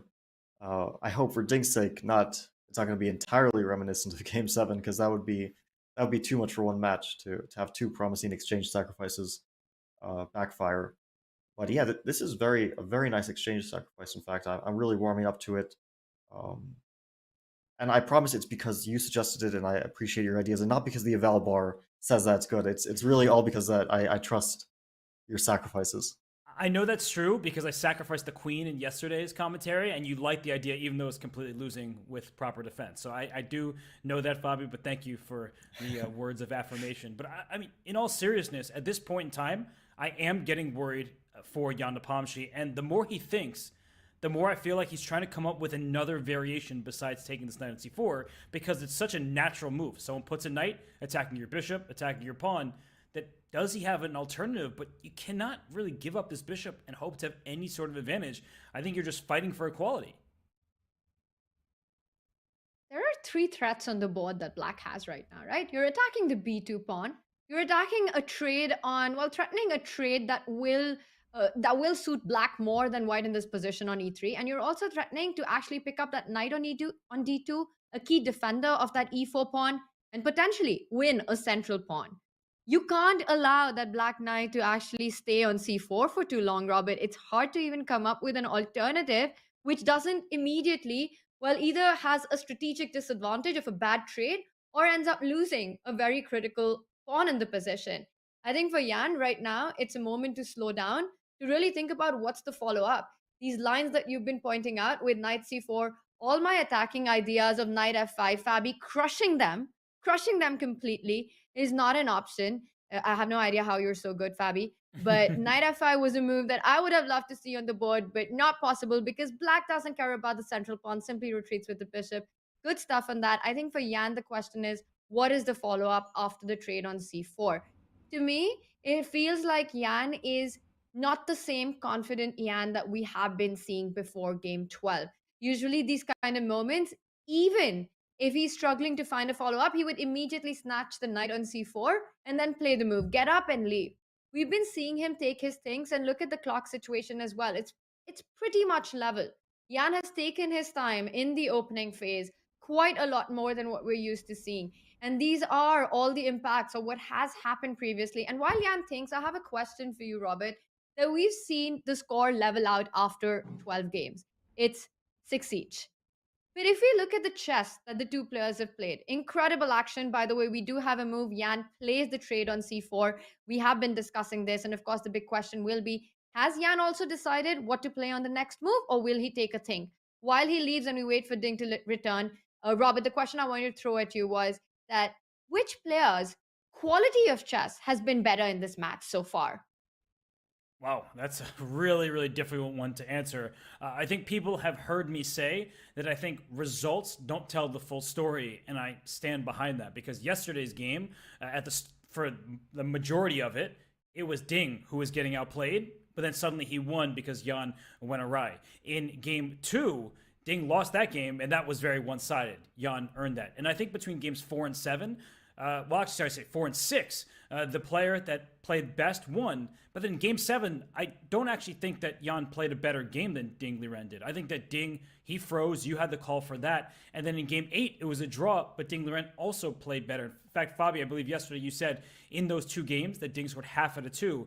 He very well could have scored 2 out of 2. So the results don't tell the full story. But then some of the draws that happened after that. In game 9, Jan had the advantage. So I think that it really has to be broken down game by game and contextualized because certain decisions were made with the match score in mind. I think both players have actually played some great games, some very enterprising chess, but they've also had their fair share of mistakes. That can't be hidden. That is shown by the evaluation. Even Ding Liren yesterday after his win was kind of like, that was a sloppy game. That was not our best chess. There was inaccuracies, but he won. So that's what's important. And I think I'm not so interested, I guess, in this moment of answering who's played better overall, because I think both have played great chess. But I think I'm interested right now is whose position is easier to play, and I firmly believe that's Ding Liren's. I'm very worried for Jan Nepomniachtchi. Yesterday, up until about move 27, was it? It looked like he was about to win the World Championship. Now, after 17 moves in game 13, I'm worried that he might lose this World Championship. His position is only slightly inferior according to the engine, but I'm sensing that he's going to have to find a series of moves just to maintain the balance that are not very obvious. Yeah, it's looking a bit easier for black to play because the moves just flow very naturally. You barely even have to think about your next move because it's probably going to be bishop f8 unless white is just giving up the e4 pawn for free. But knight f5 is met by bishop f8, queen f3 is met by bishop f8, f3 is met by bishop f8. I wouldn't suggest that you pre-move bishop f8, but it probably wouldn't be the worst pre-move ever. And yeah, it's looking very comfortable for black. I was actually going to suggest before Jan took on c4, because he was thinking, I was going to suggest that we have a look at a takes b5, because it was starting to grow on me a little bit as a move, even though intuitively I would never suggest that you make that move. But looking at the difficulties that white has in finding the next continuation here, I was thinking maybe a takes b5 would have been a fun idea to allow the doubling of the e-pawns, give up your bishop pair, just to get the open f file and knight on f5. And I was thinking, like, dynamically, maybe that was worth it. But instead, I mean, okay, I don't know if I would ever go for it, so I can't blame Jan, of course. And a takes b5, I was thinking rook takes a8, followed by knight to f5. Like, okay, positionally, terrible. But dynamically, knight on f5 is really annoying, because now bishop to f8 is always met by knight takes h6 stuff, right? And after knight f5 here, I'm wondering, can black take on e4? Yeah, here knight takes h6 is winning a pawn and also damaging the king side, so probably not ideal for black. So after knight f5, I'm actually thinking, like, tactically, it makes a lot of sense. And you can maybe play knight takes e4. I don't see, like, a clear refutation of it. Queen g4 is dangerous, but bishop to g5. Tanya, you were showing lines similar to this in nature in another position. But yeah, I mean, it wouldn't surprise me if white has some tactical shot after knight takes e4, which saw the bar going a little bit haywire there. So maybe there was some tactics, but not like super obvious ones as well. Honestly, is it? Very... Go ahead, Bobby. Oh no. Sorry.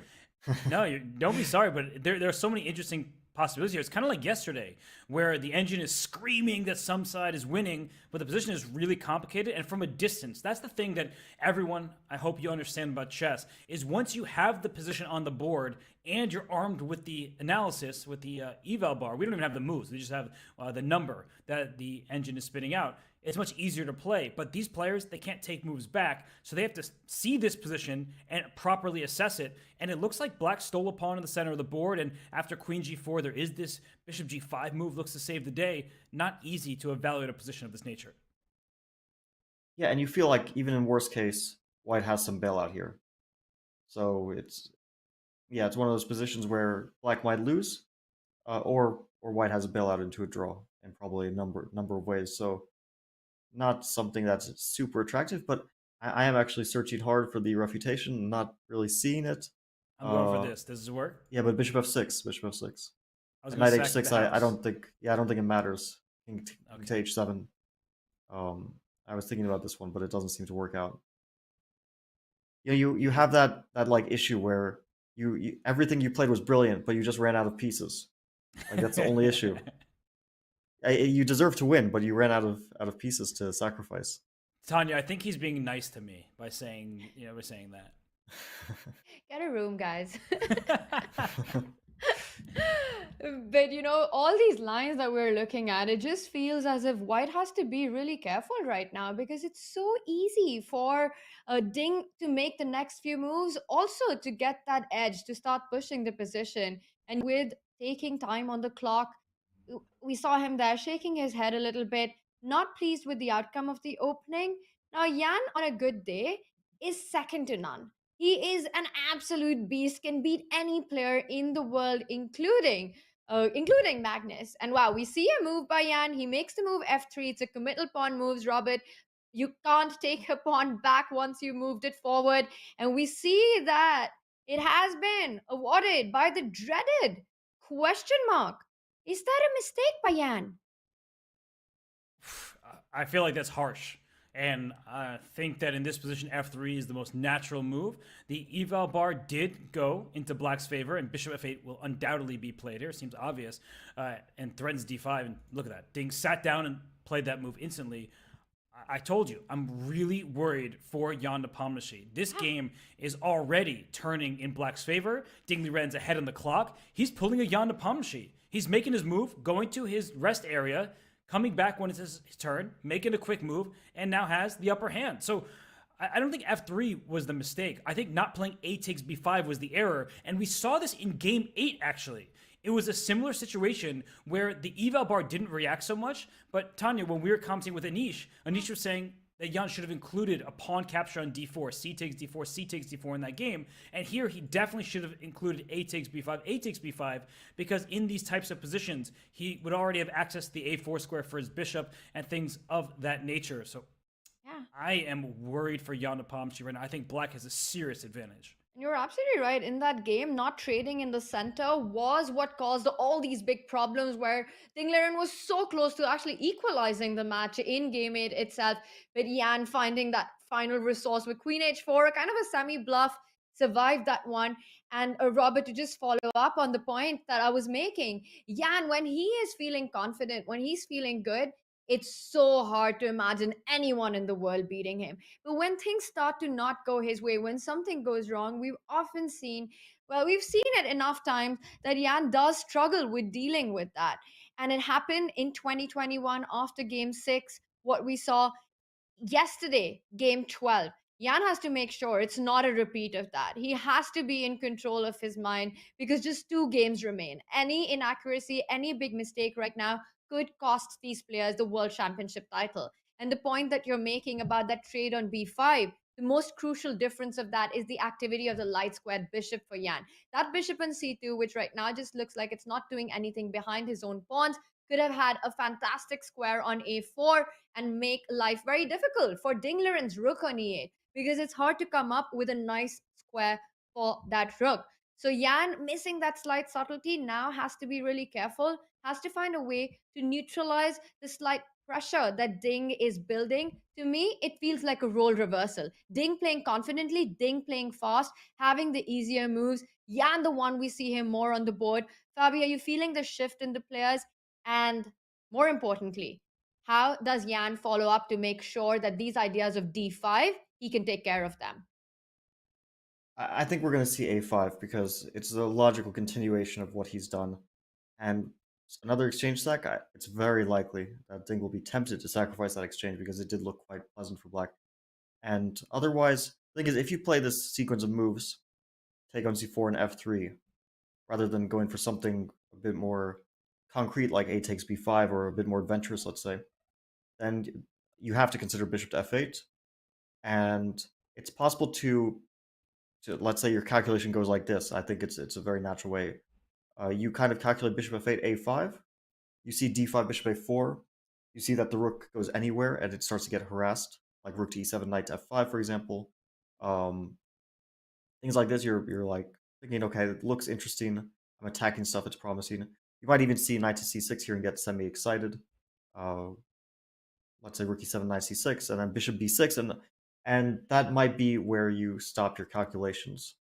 Like rook c8, bishop b6, and you're like, okay, I calculated enough for this position. And then you overlook this exchange sacrifice d takes c4, or you underestimate it. Then you get to this position, and getting closer to it, and it becoming more of a possibility in your mind. Just like from a, let's say, psychological point of view, it starts to become more real in your mind that this is happening, this variation. Then you have to calculate d takes c4, and then you realize after calculation that it's actually not simple to deal with this. It's more of a, like, instead of generalizing about the position, which you might do before playing knight takes c4, here you have to calculate the concrete consequences of this exchange stack, and then you start to get worried, and then you start to change your plan, and that's where things might go wrong. But yeah, if the exchange stack is good, I just think black has a good position. I mean, I don't see other like easy ways for white here, because if black achieves d5, it's a slight advantage for black. It's not like overwhelming, but for sure black is the one pressing because white has a lot of weaknesses connected to the a4 move, weakening b4, the b2 pawn, if it goes, it weakens c3, the f3 move, which weakens e3, and also the f4 square is a weakness if that bishop moves off, for example, from e3 to f2. So white has a lot of, let's say, tempting squares for that knight to jump into, that black knight. The knight going to d5, going to f4, going to b4, e3, d3, all these squares. So yeah, if a5 is good for black, it's a good position. That's basically all it boils down to in this position. Ding Liren, it appears he has won the opening battle in game 13, coming out with the black pieces, a very pleasant position for Ding. He's the one who's putting pressure on Yan currently. He's got ideas in the center, the break that we're looking at with the move d5. Yan Nepomniachtchi is sitting there completely focused. He understands the weight of this moment, and he's going to take his time to evaluate all these lines and analysis that we have been looking at. And while Yan comes to a decision, we will see you after a short break.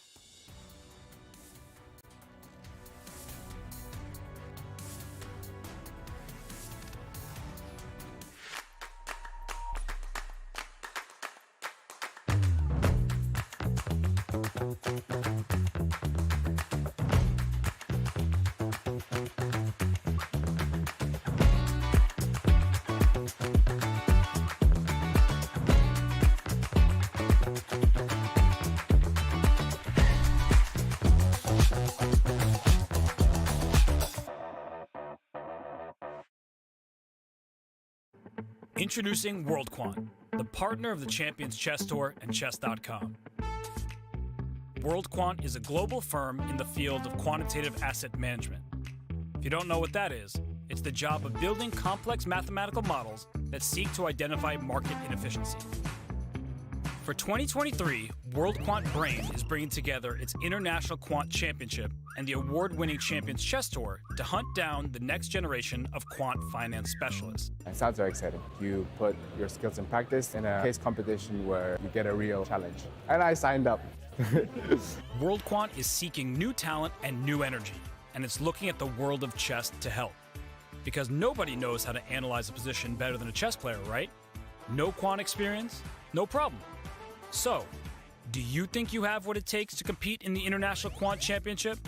Sign up and be the next quant champion.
Moves are being played at breakneck speed in this game 13 of the World Championship match. Boards from Ding Liren and Jan Nepomniachtchi. But Ding, definitely a surprise. We've seen him go into a think in this match so far at many moments, but not today. It is a confident Ding, and he just has the easier moves to make. The pressure is piling on for Jan, and he hasn't moved from his chair. We see the lines that we were discussing. Robert, we've had a couple of moves, a trade in the center, the idea of d5, and you've got to get us up to date and tell us who does this favor. I'm loving Ding's position right now, the piece activity. Robert, take it away. Okay, just to quickly do an instant replay, since we were on break when the moves were played. The bishop slid back to f2. That bishop is loose on e3, which makes d5 even more powerful a threat. So the bishop comes back to f2, d5 happens anyway, and after the trade here, Jan just played the move bishop to e4, pinning this knight. That knight would like to leap into the position, but the knight is pinned. I think a good way of dealing with this is rook to b8, protecting your bishop, and aiming down at the backwards b2 pawn. You ask who does this favor? It certainly favors Ding Liren. Everything about this position is favorable for him. It's more his style of chess. His king is very safe. There are weak squares, weak dark squares around the white king. And for example, if this bishop can get to d6 and the queen can get to e5, there could be a mating attack against this white king. I know my arrows look all wonky, but there are some weak dark squares in this position. I don't like this one bit for Jan Nepomniachtchi, and he has this target that black can go after on b2. Not happy with Jan's position. Bobby, are things entering it's a lousy position. Dangerous territory for Jan with all these ideas and the dark squad weaknesses that Robert's mentioning? Yeah, I think it's a really lousy position for white, and it's just about the weaknesses in the position, specifically all the squares that were just highlighted, the e3, the f4, even the d3 square, because the knight could come into there potentially via f4, and I think, yeah, rook to b8 is simple. Let's just keep it simple. There's no reason to complicate matters. I mean, I was thinking of like some c3, some potential, tactics, but it doesn't seem to work, and especially because you have just easier and safer alternatives like rook to b8. With the idea, I think, of just playing knight to f4, and let's say white makes a weighty move after rook to b8, which is probably not what you want to do with white. Let's say you play, I don't know, a5, which is probably not a very good move. Knight to f4, I think bishop takes b7, rook takes b7, and queen g5 is a completely deadly threat, along with rook takes b2 and along with knight to d3. But for example, you play queen to d2 here, and you're met with queen g5, and then you resign. That's not really what you want to see if you're playing with the white pieces. So obviously, after rook to b8, white needs to come up with something very fast, very concrete. The move queen c2 is coming to mind to attack c4 pawn, but I'm still worried knight to f4. I think it's really about this queen g5 threat that's super dangerous. Even the c4 pawn is just not that important. I mean, compared to if black gets his queen g5, forces g3, takes on h3, takes on f2, takes on b2, things start to just fall apart for white. So Ding might play rook b8 rather. I don't think he'll play quickly because it's a concrete position, and there's stuff to consider. There's like knight to f5, for example, after rook to b8 to consider. There's some moves here that white could consider. White could play. Maybe knight f5 is actually the right move. But it does it invite g6? Yeah, maybe just g6 is strong. Where's the knight going? g3? Actually, I do like that g3 square just because it stopped knight f4, queen g5 threats. I'd rather have it there than d4, even though it looks much more active on d4. But yeah, it's a lousy position. What can I say? Jan has gone straight from an equal position opening to a worse position, seemingly without any struggle. Like, more or less, he just gave the position to Ding. Like, did Ding make a single move which we can consider difficult so far? I mean, all the moves we kind of predicted: rook e8, h6, bishop f8, d5, and he already has the upper hand just by playing natural moves. Obviously, something has gone wrong for white. Starting from that move, knight a5, it just looks like Ding made hand moves, all the moves that seemed logical, developing, putting pressure in the center, while Jan took his time, made these offbeat moves, starting from bishop e3, It has landed up in a position that could go from bad to worse very quickly. He has to be a little careful. You've been talking about the alternative of rook b8. A really nice move, lines up the rook against the b2 weakness. But the ideas that you guys were mentioning of the kingside attack, you want to get knight f4, queen g5. And to me, it feels as if the move that I would want to make is queen g5 directly. Fabi, is there a reason why you want to include rook b8 before you go for a direct attack on the king side? Queen g5, knight f4 coming in. I would be very happy with these threats. Crush my attack one more time, Fabi. No, I'm not sure that in this case it's possible, because here black is not playing with any sort of, like in previous variations we were looking at double-edged attacks, right? White sacrifices a pawn on e4 and those sorts of things. Here it's equal material and black has better pieces. And I think one crucial factor is the queen on d1 doesn't have anywhere good to hide, and the rooks on d8 and e8. Like, black's rooks will just end up being much more active than white's rooks. So that's also a factor. And queen g5 specifically, I think at first I was thinking h4, but then queen to e5 is setting up also that idea that that Robert that you mentioned with bishop to d6 and potentially checkmate threats. But I'm still wondering if maybe knight to f5 here is stopping bishop d6, and I don't want to get my queen super active because bishop d4 is starting to attack it. I don't think you can take on b2 because rook b1. I actually just bishop takes d5, picks up a piece, but also rook b1. So maybe queen g5 is a little bit premature. Like, I'd rather start with rook b8. It's so multi-purpose. It's potentially taking on b2, it's preparing knight f4, it's defending any tactics where the knight, wants to move from d5, but it doesn't want to hang the bishop on b7. I just like this move so much. And one issue for white is bishop g3 would attack the rook, but then knight to e3 just picks up material. And queen d2, knight takes f1 with tempo on the queen, and black is picking up a rook basically for nothing. So yeah, rook b8 is such a nice move to play, and Jan will be. I actually think that he might get depressed. Like, he could easily tilt in this position. Bobby, there's one specific reason why I like rook b8 more than queen g5, because queen g5 is a very good move. We saw the engine improve it as well. But if white is going to take on d5, I would rather have my rook on b8, because white's next move might be bishop takes d5. We haven't mentioned it because it goes against our instincts, our preferences as chess players.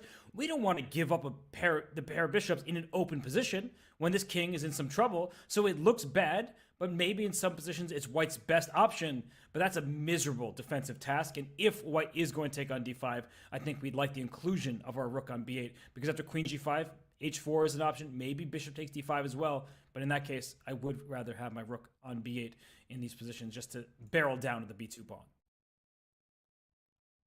Yeah, I think rook, bishop takes d5 in general, whether after rook b8 or after another move, it might be an excellent choice, an excellent defensive choice, but you have to basically have no ego to make a move like that.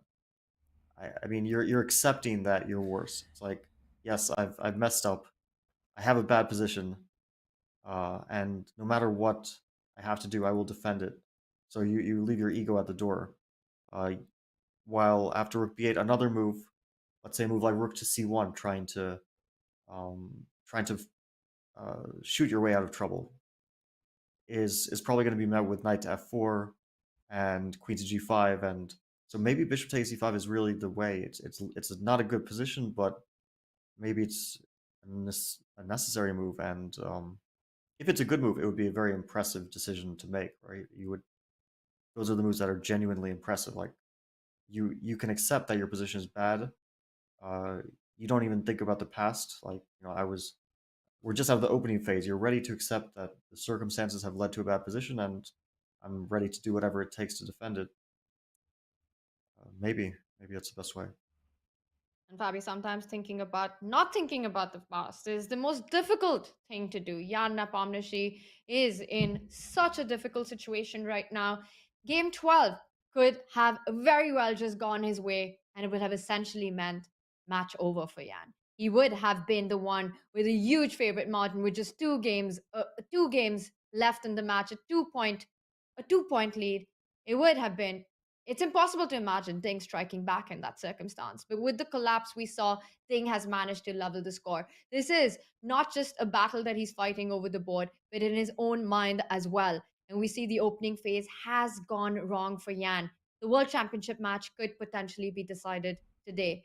And while the players are thinking, we take this time to flash back to the 2021 World Championship match and that fateful Game 6.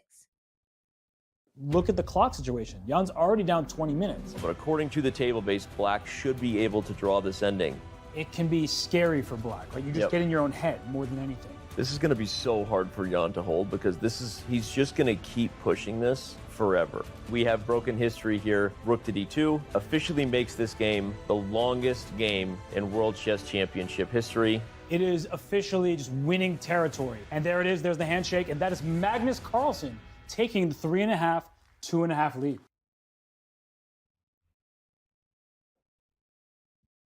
And this was how it went after Game 6, a complete meltdown by Jan Nepomniachtchi in his match against Magnus. It was a 14-game match. Before this, the World Championship was a best of 12 for a long time. And now in this 14-game match, it was Magnus Carlsen in 11. 11 games is what it took for Magnus to become world champion. It did not reach Game 12, and it all came down to that loss in Game 6. That match experience, knowing what it takes to be on that stage and have a bad day, how valuable is that for Jan right now, Robert, facing what he is from Game 12 in this position to avoid the meltdown that he had in 2021? Experience can be very valuable, especially when we're talking about history. In this case, we could be talking about his story. He would like to rewrite the stars. He would like to change his chances because right now it's looking very bad for Jan Nepomniachtchi. In that match in 2021, he played an excellent first 5 games. Even in Game 6, he was playing great chess. And then suddenly, things were not easy. Magnus broke through, and the match was pretty much over from there. In this one, Jan has already lost several games. He was able to strike back immediately. But after yesterday's collapse, when he had a great, if not winning position, and then he even lost that game, and now he's worse with the white pieces after 20 moves, this is not looking good. And I don't want to say this is a trend because it's just an entirely different match, but the players are exhausted. They've been playing their hearts out for the last couple weeks now. They are in Game 13 of this World Championship match, and for Jan Nepomniachtchi, this could not have gone worse in these last 2 days. If he does find a way out here, it will be a semi-miracle because his position looks terrible. It's very easy for Black to play, and Ding Liren's not even down on the clock, which has been his Achilles heel. So I don't know what he needs to do in this game because it looks very unpleasant. It's not lost. It's not that bad, but it's very one-sided, and Ding Liren's going to have all the fun. Yeah, I remember commentating that with you and Danny, that Game 6, and that was one of the most amazing games I've ever seen. I mean, from the drama of it, from the quality in terms of they're playing 100+ move game, and they're keeping the quality up, and the impact that had on the match as well. We saw it was like a totally different match. Before that, it was seemed completely level. After that, just Magnus all the way, and that game was a divider. So the breadth of ideas they had there, depth of ideas in that game, it was such an impressive game. And even though we were like commentating for 10 hours at 3 a.m, that part wasn't super fun, but still covering the game was really a joy. And actually, I wanted to run an idea by you guys because you mentioned that word faithful, Tanya, in regards to the Game 6 of the last match. And I wonder if games like what happened yesterday could also, like, the player in that moment could feel like fate is against them, or like something.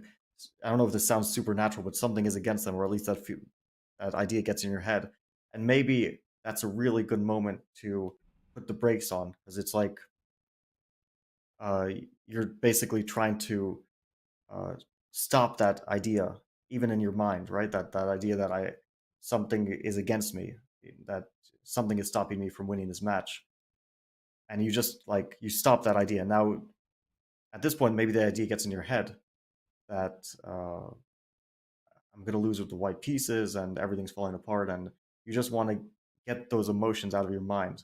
You don't want to get in a position like this where you're already getting that feeling like I'm at a worse position, I'm going to lose, and it ends up being deleterious to your play, or ends up making you make a bad decision because of that. Like we saw yesterday, right? It was just bad decision after bad decision, and it wasn't for specifically chess reasons that they were making them. For sure, it was because something got in their head, or made them rush, made them move fast, made them misevaluate. So I wonder if there's something to that as well. It's so easy to spiral out in your mind with these thoughts. And these are exactly the demons that we talk about, right? When you are trying to play at this stage, one can only imagine the pressure, one can only imagine the tension. But I feel we feel it all the time, regardless of what stage it is. Playing a game of chess is so much more than just the moves that you see on the board. You're definitely fighting your own battle. And that's why chess lives. And that's why it's a sport, because it is two people playing. It is human emotions. It is about not just playing the best chess that you can, but also being able to bring out the best in you in these clutch moments, in these difficult moments. And when things don't go your way, have the ability to stand back up again and fight it out.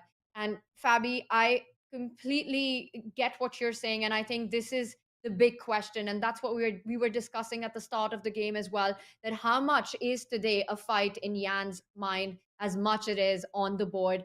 And we're seeing this being played out. And I asked you this at the start, that is this something that Ding can perhaps take advantage of? Yes, he's playing with the black pieces, but if he gets these opportunities, is it something that he can try to get ambitious about, despite Ding actually never having won a single game against Jan with the black pieces? And Robert, today we might see that actually happen. It looks like from the start, Jan has been the one who's been in the think. We're seeing a very different Jan. It's Jan before game 12 and Jan after game 12. And these are not the same people. He hasn't been as confident, he hasn't been as fast, he hasn't also been as accurate. And Robert, I don't know what's your take on this, but it's definitely a big battle for Jan to overcome today. And I'm not talking about the chessboard. Yeah, but I also think we need to give credit to the opponent. So there are times when people just collapse, make inexplicable blunders.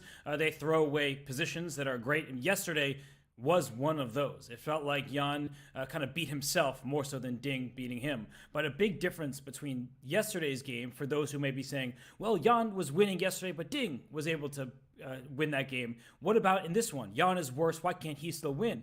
The big difference is that the nature of the game is different. The complexity is not the same as yesterday. This position is actually quite simplified. Black's king is tucked at home, very safe over there, is protected by a bunch of pieces, whereas in yesterday's games, both kings were in danger. So I feel like Ding Liren, he faced this bishop e3 move.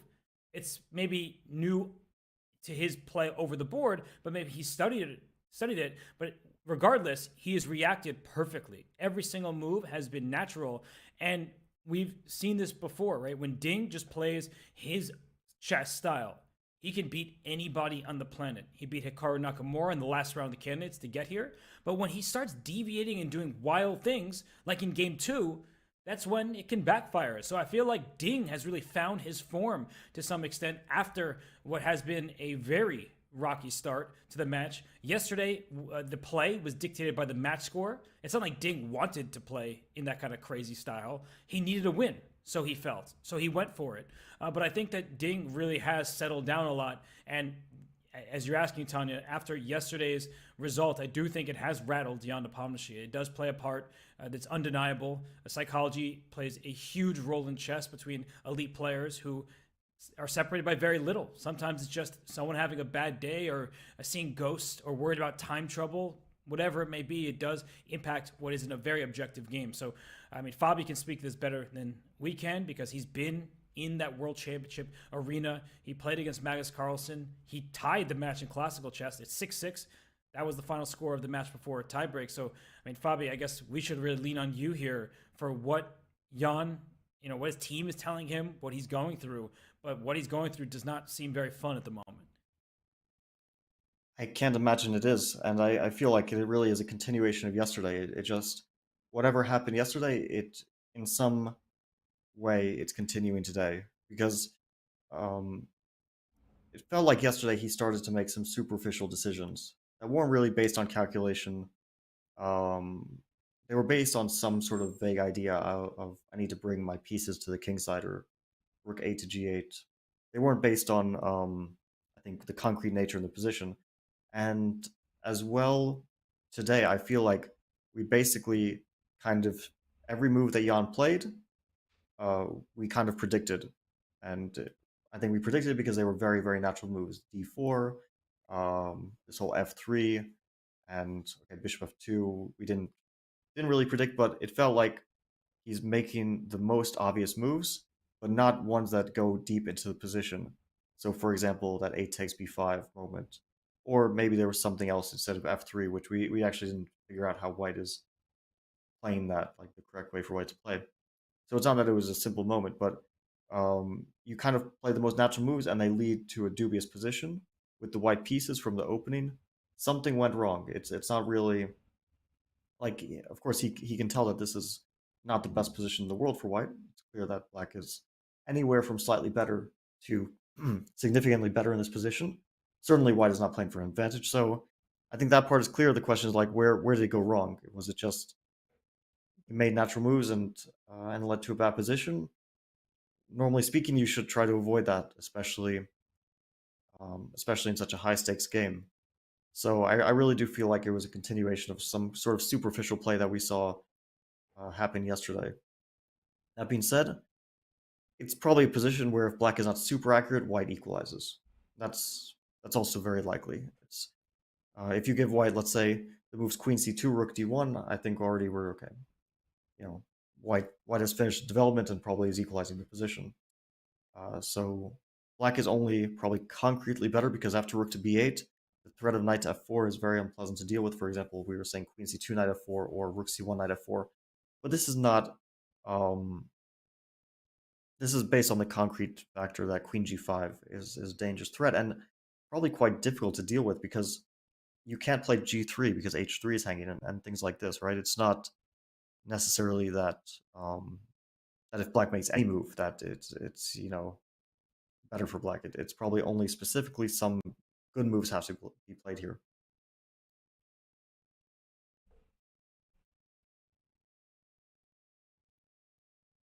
Oh, Jan has made his move, and now Ding Liren with over 21-minute think on the clock. Rook b8 is what you're pointing at. The move that looks natural, brings the rook out into the game. All these ideas. Ding is perhaps also considering the direct attack that we were looking at. A very pleasant position. I believe that Ding perhaps was expecting a kind of a shutdown team Ding when they would have sat down. Fabi, in your experience in the World Championship match, for Ding to prepare for today, they were perhaps expecting something solid, something of a shutdown by Jan, simply to take his time to recover, with very little time for recovery. Well, not to go for anything that would create a mess on the board. And now Ding can smell his chances. Ding can feel that this is the best possible outcome in game 13 for him with the black pieces. And of course, he's going to try to find out where he can make the most trouble for Jan currently. But he's going into quite a long think here, Robert. It's over 22 minutes. What do you think is going on in his mind right now? He's trying to be accurate because, as Fabi said, if you don't play this accurately, then white suddenly will be back in the game. Now, even if white isn't that much worse, it's the type of worse that is nagging, it's unpleasant. You're never going to have chances to win this game unless there is some kind of crazy mistake by Ding Liren. So Jan, he is on the back foot. He will be playing defensively, but Ding recognizes that he needs to find like forward-looking moves, not just rest on his laurels that he has a better position. And he knows he's better. I would say what the engine says. Usually I'm like, the players don't know.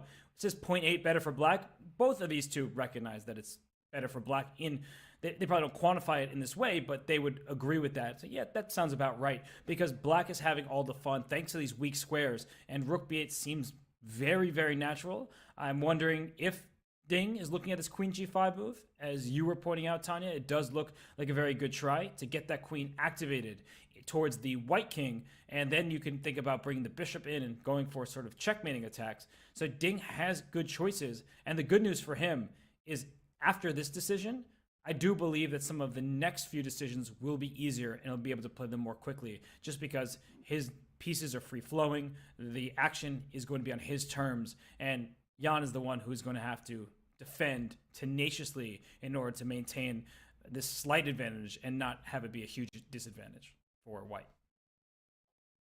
I think that this match is following the plot of a classic movie. And the movie is Final Destination. So in game 8, Jan was in a life or death situation. And somehow, by a miracle, he survived. Then there was a few quiet games where everything was going well. And then he thought that everything was continuing to go well. But out of the blue, death came for him. Oh my God. In that game Abby. yesterday. And now he has to find a way to stop death, which is continuing to come for him. And it's going to be very difficult from this position. But I really feel like I'm seeing some correlation between that movie and this match. And who knows, if he manages to stop it, then in the last game he'll be in pretty good shape to get to the playoff. But this is the most dangerous moment in the match for Jan. Final Destination is my nightmare. It's my horror from childhood. I can't believe that you're correlating it, but I see what you're saying. Well, in that, death was inevitable. But right now, nothing's inevitable. It is up to Jan and up to Ding how precise they play. And speaking of precision, Rook B8 was not the move of choice. It was a move that we were not even looking at, not even on our radar. We had a look at this idea in a different position, with a different rook lift. Rook to e5. Robert, I see the surprise on your face. That's a rook lift that is aiming for an attack. But, I mean, what is this move, rook e5? Fabi, do you approve? Robert, do you approve? I guess I should go first just because I really was shocked by this move. But I think in part I'm shocked because it's so ambitious. Like, rook e5 is a move that you play when you're going for the win. He could have played rook b8 very simply. He knew that was a good move, but he is trying to go for Jan when he feels like Jan is on shaky ground. So I like the spirit of the move. I'm not sure I love the move just because are the queen and the rook going to fight for the same square? I don't really fully grasp it. That could be part of the problem. So Fabi, I will toss it over to you since Tanya's asking to both of us. Do you like rook e5? It seems both kind of enticing but also strange to be on the square. Yeah, it's a strange move. It doesn't come to mind immediately. I don't think the idea is rook g5 because rook g5 is just h4 and the rook will be forced to go back.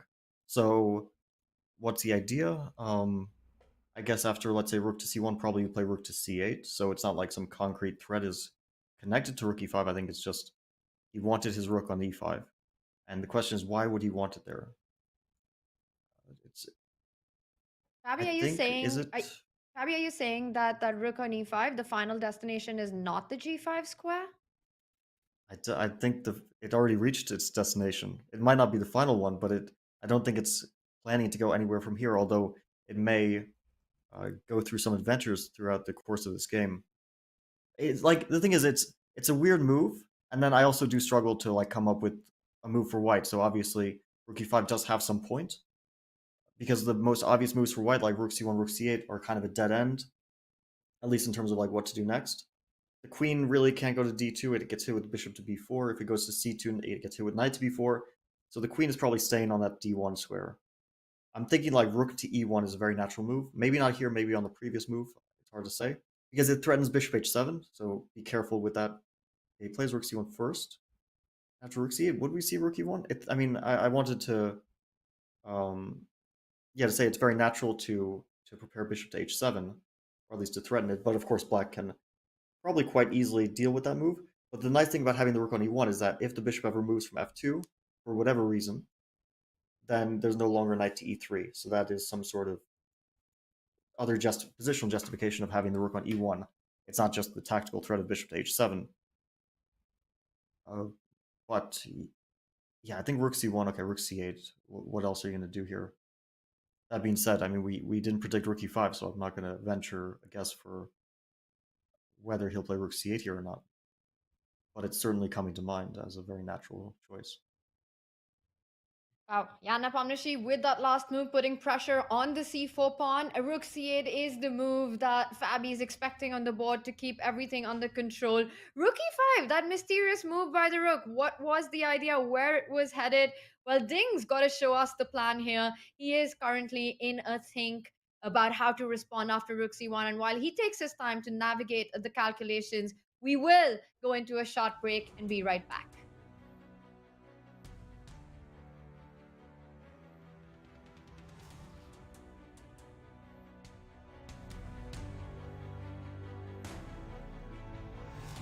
We have Magnus Carlsen's most incredible moments as world champion. This one right here is Viswanathan Anand with the white pieces versus Magnus Carlsen in 2013. Here we go. So this is a Nimzo Indian, famous variation, right? And the last move here was B3 from Magnus, just saying, hey man, I'm trying to queen this pawn. And of course, Anand is saying, I'm trying to mate your king. Cool, you can get your little queen. I'm just gonna try to checkmate you, right? So of course, this is a hint to move F5, B3.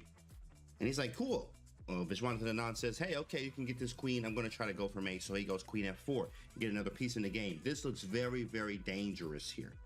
Knight c7. What the heck is going on? Knight to c7. He thought it'd be something spectacular. He was like, yeah, I'm waiting for this one. But it's just knight to c7. Defensive move. Cool. Allows f6 to happen here. f6 is going to take on g7. It's going to be kind of annoying, scary things happening with knight h5. Magnus plays g6. Okay, it's locked up. It's going to be scary if a queen gets to h6. Also, if the queen and a rook get to the h file, it's going to be a wrap for black here. Magnus is going to be mated. Okay, cool. So Magnus understands that. Vishy Anand understands that too and plays queen to h4. Where is he going, class? h6, right? He's about to mate. He's also trying to get the rook over here too as well. Okay, cool. With that being said, your move. What do you do now? It's black to move. Here's the move, hence knight c7 to put the knight on e8. The saying goes, a knight on e8 is actually f8. That's is what they say. There is no mate. Anand understands this. He said, oh, there's no more mate. That's cool. I'm gonna put my queen right here. What I'm trying to do is bring the rook up to f3 or f4 and actually go for this mate on h7 because you stopped the g7 mate. That's cool. Perfect. Well, Magnus understands this, so what does Magnus do in this position? Black to move. Here it is. Magnus says, cool, you want mate? Okay, that's cool. Go for it. B2. Do your thing, big fella. Go ahead, Viswanathan Anand. So he says, okay, I will, young fella. Rook f4. He goes here and he's going for rook h4 mate. Wow. This is scary. Well, are you going to get your queen? You did all of this. Are you going to get your queen or not? Of course we are. B1 queen, right? And after B1 queen, knight to F1 from Anand. And the move here that seals the deal is what, guys? There's two queens on the board. Magnus has two queens, but is he getting mated or not? It's black to move. He goes queen e1, and then the game is over. The game ended right here, believe it or not. There is no more PGN, right? What do you mean, queen e1? What sense does that make? Well, let's see what happens. The idea here is after queen e1, where were you putting your rook? h4. Well, I can just go rook h4, but guess what? After I capture it, queen sacrifice, sacrificing one of my two queens. After queen takes h4, let's do a piece count. You have a queen, you have a bishop, and a knight. I have a queen, a bishop, a knight, and a rook, guys. So after that, this is done, right? I have an extra piece, an extra rook, and there's no mate here. So that's a resignation. And Magnus wins. That's incredible, right?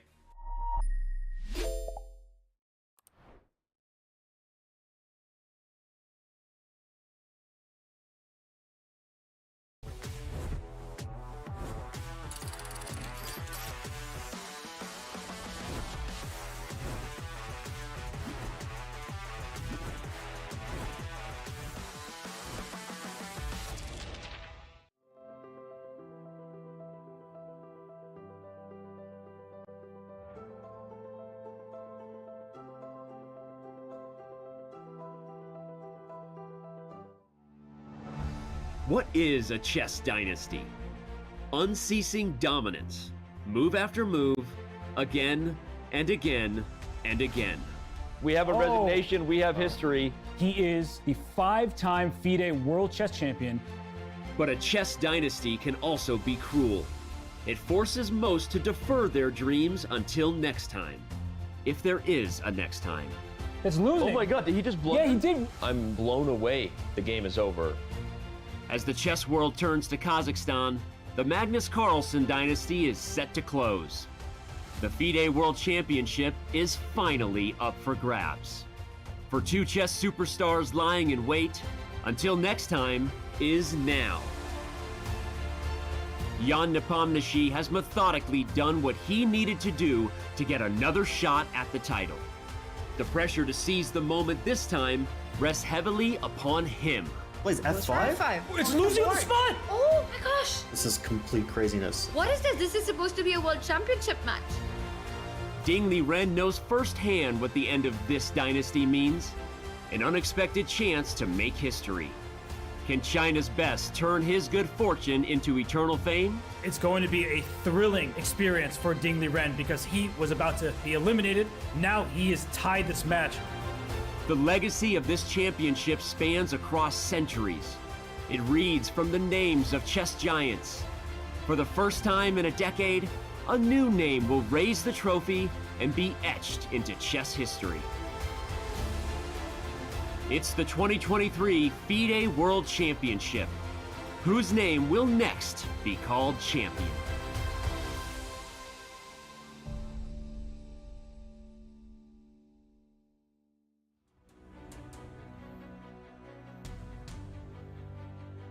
Whose name will be called world champion? Well, we will know after 2 classical games and a potential tiebreak. Currently a position which is fire. With the black pieces, Ding Liren has managed to create an edge out of the opening, while Jan Nepomniachtchi has had a shaky start so far. But is he consolidating? We see the eval bar. Well, it does give a slight edge to black's position. Ding Liren back on the board, thinking how he will counter Jan's last move, which was a knight retreat from the center of the board. And now when we left it last, white had made the move rook to c1, attacking c4 as we had predicted. Ding Liren simply sliding with his own rook to c8, a nice developing move, keeping the rook on the c line, defending the c pawn, and also potentially the ideas of the king side attack, the queen jumping into g5, knight jumping into f4. And that perhaps does explain Jan's last move. That knight retreat from the center of the board to e2, it does take control of the f4 square where the black knight was headed, and white also potentially threatening to put another piece on the vacant d4 square. Get that bishop to d4, start asking questions to that rook on e5, which was a slightly awkward, mysterious move, Fabi. Yeah, rook e5 was mysterious, but there was some idea there, and we may never understand it, but there was an idea behind this move. It's just not one that we could understand unless we were calculating with Ding over the board and getting into his head. And now knight to e2 is very logical because white is preparing some sort of bishop d4, knight c3 ideas. f5 is so critical here. I mean, I just point out that the f5 move is really critical, and probably white will answer with bishop to d4. But I'm not sure if bishop to d4 is a good move. It starts to get very tactically dangerous for white. Because if you take on d5, rook d5, I think it looks unpleasant for white. I mean, somehow the value of bars it just doesn't mind this, but I'm trying to understand why. I guess you put the queen on e1 and it's okay, right? Because queen c2, rook d2 is bad. Queen e1 is forced. Yeah, knight c3. Maybe white does get the dark square blockade, which is enough for equality. And okay, the f5 pawn being there is a bit of a weakness, we have to say. So Ding is definitely going to think this is such a complex position that that being said, yeah, I don't like the rook on e5 just generally. I mean, it's just in the way, right? It's connected to f5, it makes some sense. But if not connected to f5, it's just going to probably get kicked around a bit more. Which is, for example, queen to c7 at some point was natural, but here it could run into bishop g3. But actually, I think queen c7, probably white is not going to play bishop g3. Because then some knight e3 is going to come, maybe queen c5 first, followed by knight to e3. yeah, queen c5 and knight e3 might be super dangerous, or knight e3 immediately. Queen e7 is the move he plays. So unnatural.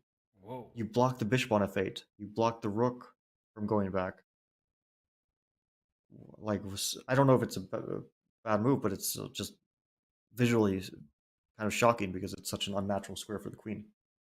And it's labeled a mistake, and the evaluation bar is back to the middle. And that's good news for Jan Nepomniachtchi and his many fans out there. And I think we see the idea that if you play bishop d4, I'm immediately sacrificing this rook for the bishop on e4. And my queen that lands on e4 and my bishop on b7 say hello to the king on g1 and the pawn in front of it, just to show that by putting it on the board, that if we get this position, I think black is not unhappy with the developments here. There could be a big problem for the white king, but the engine says white's doing well at this point. I think knight g3 here is very, like, your queen just ends up getting kicked around a bit more. For example, queen to g6, I guess you go there. Maybe queen to g4, and I continue threatening the trade of queens. And if trade of queens, obviously, white is at least not worse because there's no longer a king safety issue. So bishop d4, it's a question. Yeah, where does he want to put that rook? You can put it back on e6, I think, because bishop f5 is not an option. But there is bishop takes d5, knight f4 ideas. Bishop takes d5, bishop d5, knight f4, rook d6, right? It's kind of forced. And maybe white can't... If white would be in time to take on d5 and queen to f2, probably okay for white. If you could somehow arrange that. Here, you can't break the pin, so it just kind of falls apart. So bishop d4 is...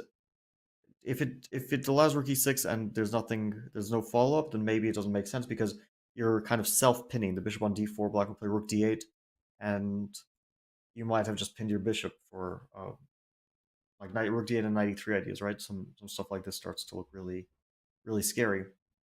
So after queen e7, let's think about what white's options are.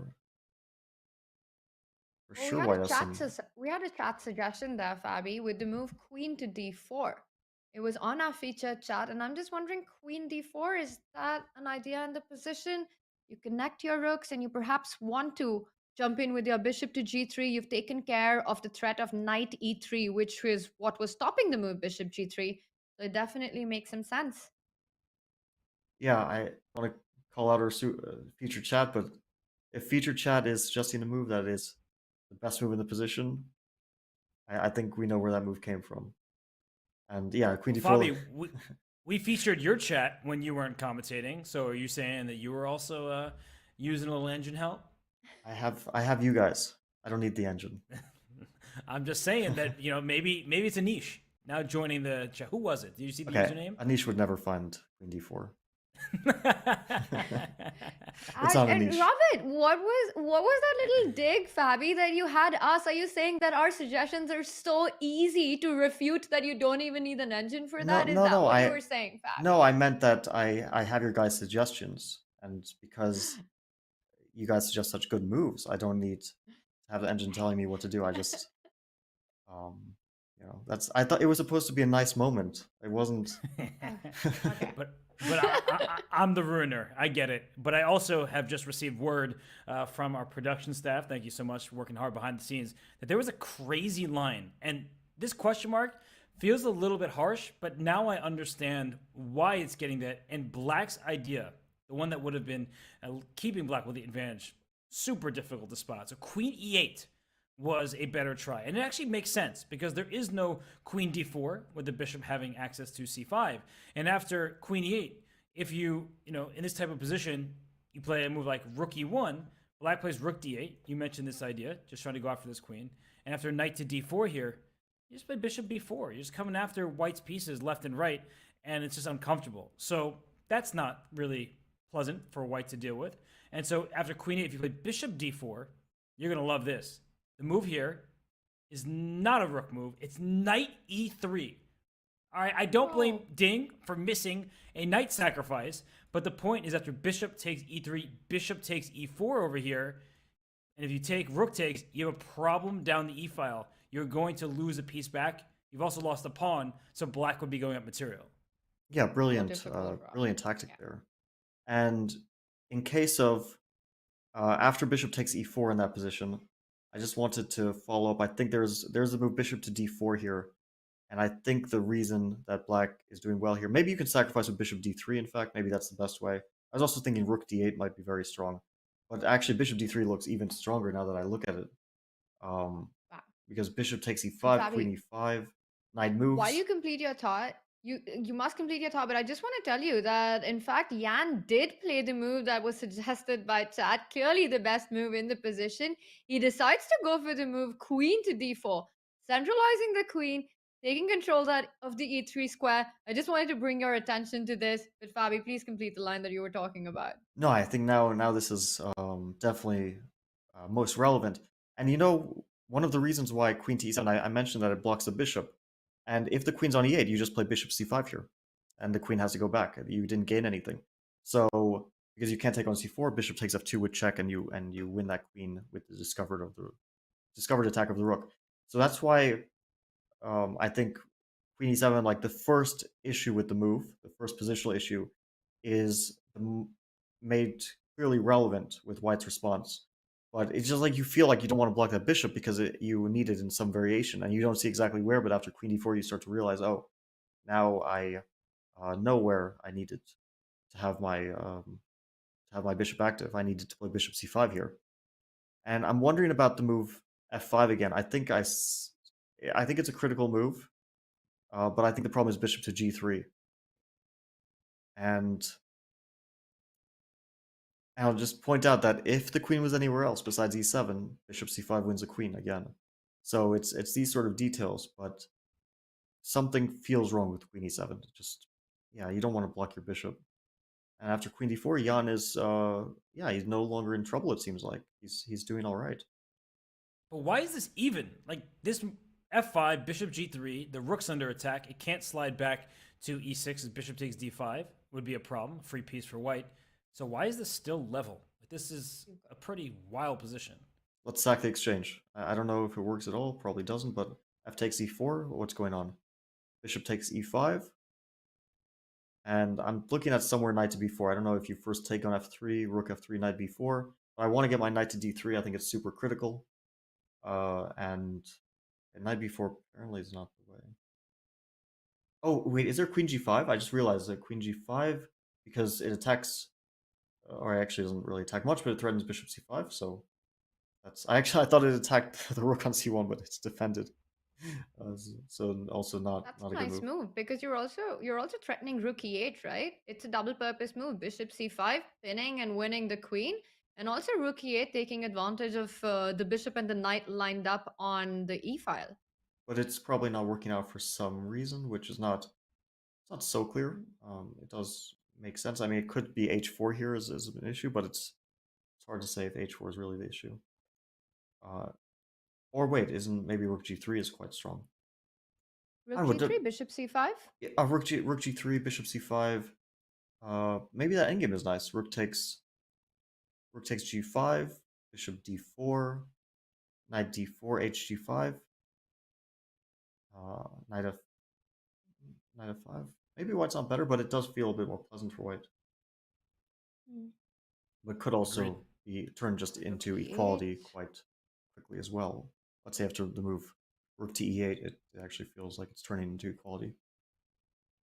So I have to say, Fabi, if this was Ding's idea, like to get this kind of wild position, it feels wrong, but also doesn't feel like his style. Like, he could have just sat on the position. Some of his wins in the candidates against Jan Krzysztof Duda, against Hikaru, I've mentioned these before, they were very just precise games in look-like positions where his opponent can and should hold, but he just squeezed until they couldn't handle the pressure anymore.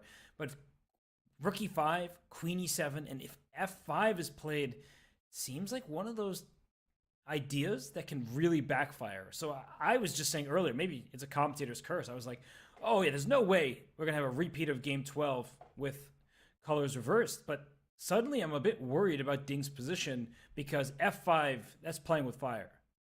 But he's not yet down on time too much. He is getting lower on time. f5, I think, is definitely very dangerous because after bishop g3, you have to sack, and we couldn't figure out exactly. we figured out black has to sack, but not exactly in the manner in which black does so. And the thing is, the danger is that, okay, you have 49 minutes, and that's plenty of time, but it's very easy to spend 20 minutes calculating an f5 bishop g3 because it's so complex. And then suddenly you have, you're starting to get into that territory when you're looking at time trouble later in the game. And then your calculations haven't concluded definitively in some sort of clear evaluation. So then you're like, I don't know if I can play this f5 because I can't fully calculate all the ramifications of it. So then you move on to another move, but now you have to spend an additional 10 minutes thinking about that move. And suddenly you're in that kind of time trouble situation. I've been there myself, hesitating between different things to calculate, and suddenly you're facing time trouble. There is one move that I wanted to discuss because it looked like tactically it might be interesting. It's a move queen to e6. With the idea, okay, bishop c5, clear idea. And then the only question is rook takes c4. Can you take this pawn? Otherwise, it might just be a good move. And rook takes c4, queen c4. There was a little tactic here, but I think that the little tactic was knight to f4, but I think it doesn't work out for black. Queen e6, knight takes e2 with check. Taking to h1 probably. You take back on e6, and then, very importantly, the bishop on b7 hangs in the end, and white is up a pawn, 2 bishops, and so on, so it's good for white. But queen e6 was coming to mind as a possible thing to calculate here. Yan has a direct threat in this position. We've been talking about bishop g3 in case of f5, but the c4 pawn is as well weak. And the more I look at the position, the more I'm struggling to actually find a way for black to defend the pawn.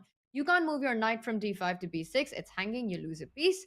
The c4 pawn is going to fall. The move queen b4 is impossible. The rook on e5 is hanging.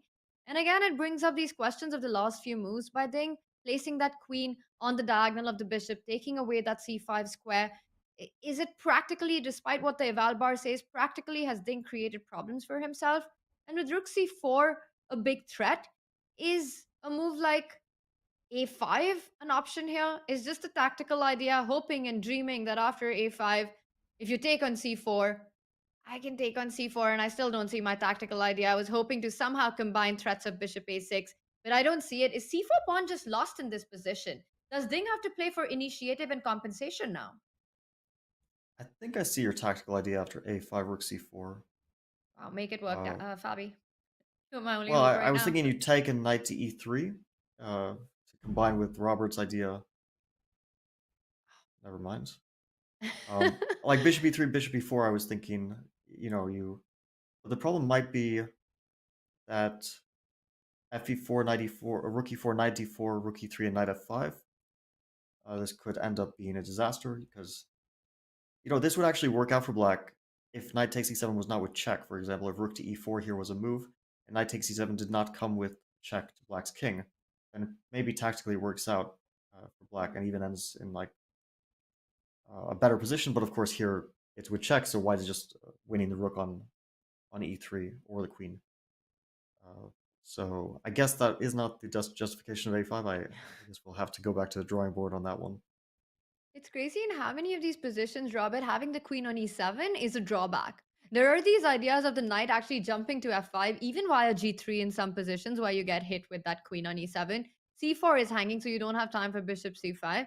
And Ding plays that move, and after queen d4, once again, a long think.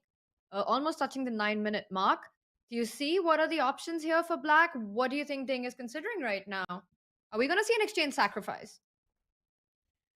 Oh, goodness. I mean, if he does sacrifice the exchange, he better be certain of it because it looks really dangerous for both sides, but particularly for black, because when you give material away, if you don't act fast, you're not getting that material back, and you may allow white to coordinate. So I don't like the look of f5 now that we're here because of bishop g3, and he plays it. I mean, this is some really brave stuff, but it could really backfire at this stage. His whole point is if this bishop leaves, the knight e2 is hanging. That's why bishop g3 is absolutely necessary at this point, but it's an obvious move. And Ding, he's down 17 minutes. We're only on move 24.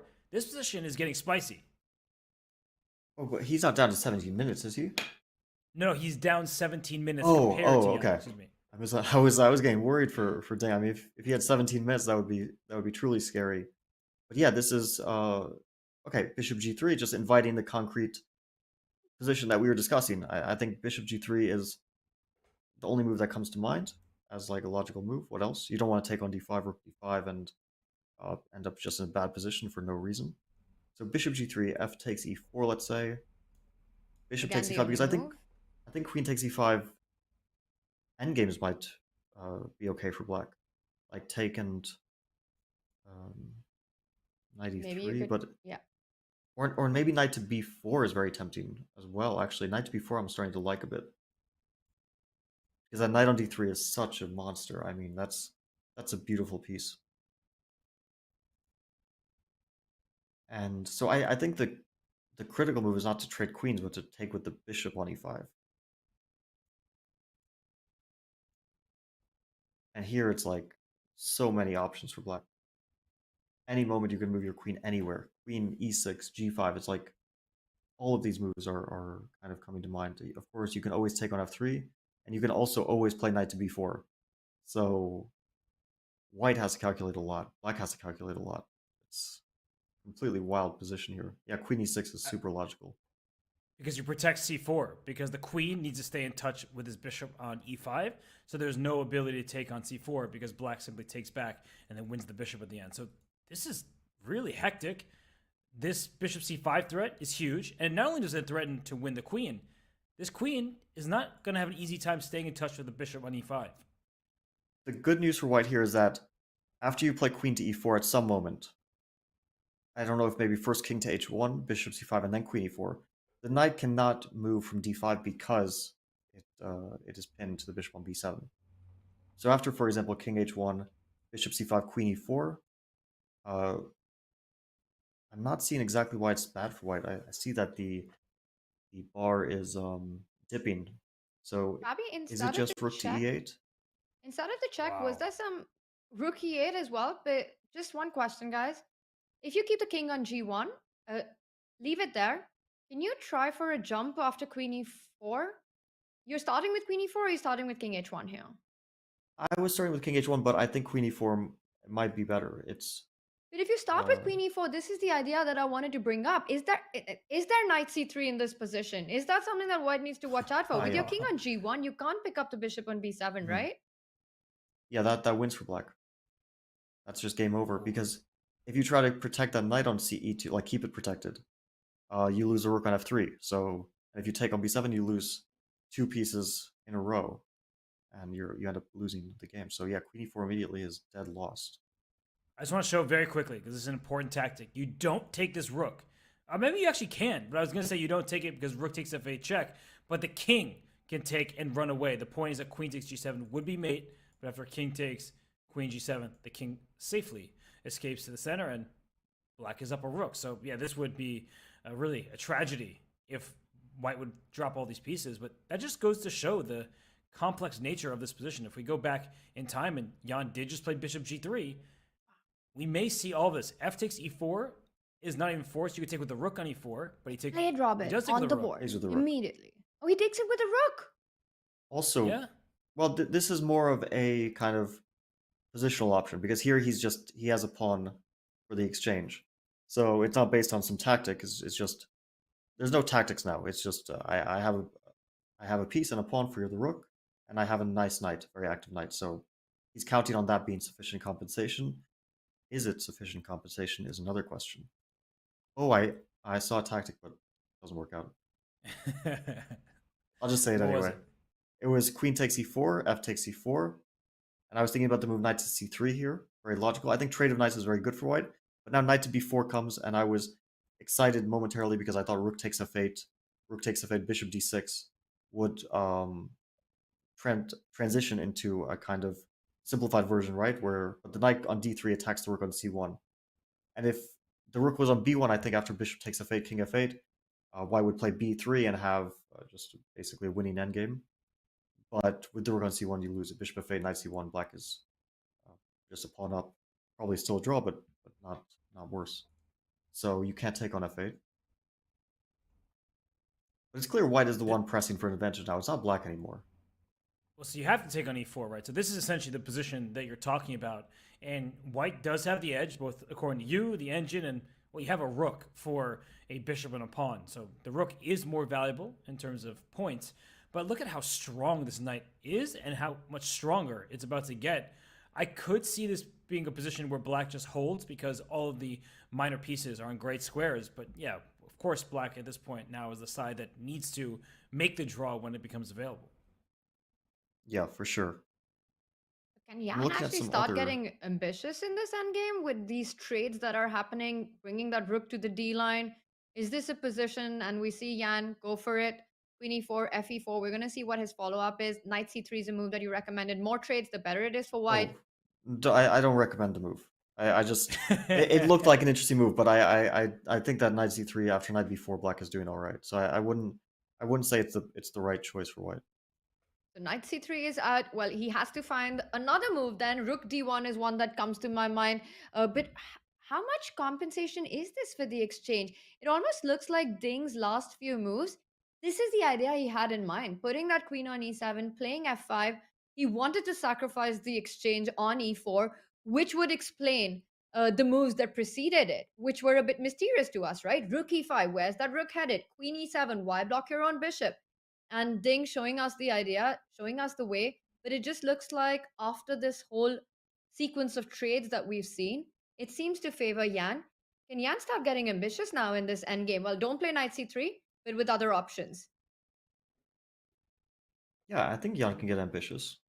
I actually think that Ding didn't go into this as like a long-term plan. I think he missed queen d4, and then at that point he was like, okay, I got into this mess, so now I need to play f5 and sack the exchange, and probably it's still fine for black, and it may very well be fine for black. But I think that he missed queen d4 entirely because he was better. I think he knew that, and now he's not better for sure. Like he might not be worse, but he's not going to be better in this endgame because even if somehow black wins the exchange back, white wins a pawn, we'll probably see it in an equal position in that case. Bobby, can I ask you a point of clarification really quickly? Do you think he missed queen d4 or bishop g3 in response to f5 from a distance? I think probably queen d4 because you're already kind of you're thinking when you calculate f5, like you don't end your calculations with f5 just because you might actually, it's possible to end your calculations with f5, but you feel a bit worried that I'm opening the position, some tactics might be available. It's hard to say, of course, exactly what his thought process was, but certainly something went a little bit wrong when he was playing queen e7 because it felt wrong and ended up being most likely something that spoiled a bit of his advantage and gave perhaps Jan a bit of advantage as well. And now we have an interesting endgame. I still think that it's very likely that black is doing all right here, but white can definitely try. Like knight to f4 is logical, I think, but it's probably went with knight to e3 followed by knight to f5, and that's actually extremely annoying for white to deal with. And I was thinking about this bishop to e5 move just to be able to respond to bishop c5 with bishop to d4, but it's hard to say if after bishop e5 there's knight to b4. So this is a big decision. Very very unclear how white's best path is to proceed here. To try and counter your idea of knight b4, can he try to activate his rook already, put it to d1, so that at least knight b4 can be met by rook d7? And I see I can't start with the c rook to d1 because then you have knight e3, which looks like something you want to avoid. So rook fd1, knight b4, rook d7, try and get that other rook to the f file, double up on the 7th rank. Are these ideas that perhaps white can be looking at in this endgame? Yeah, I think so. And I think the point is bishop c6, rook c7. It's probably important to play rook c7 here.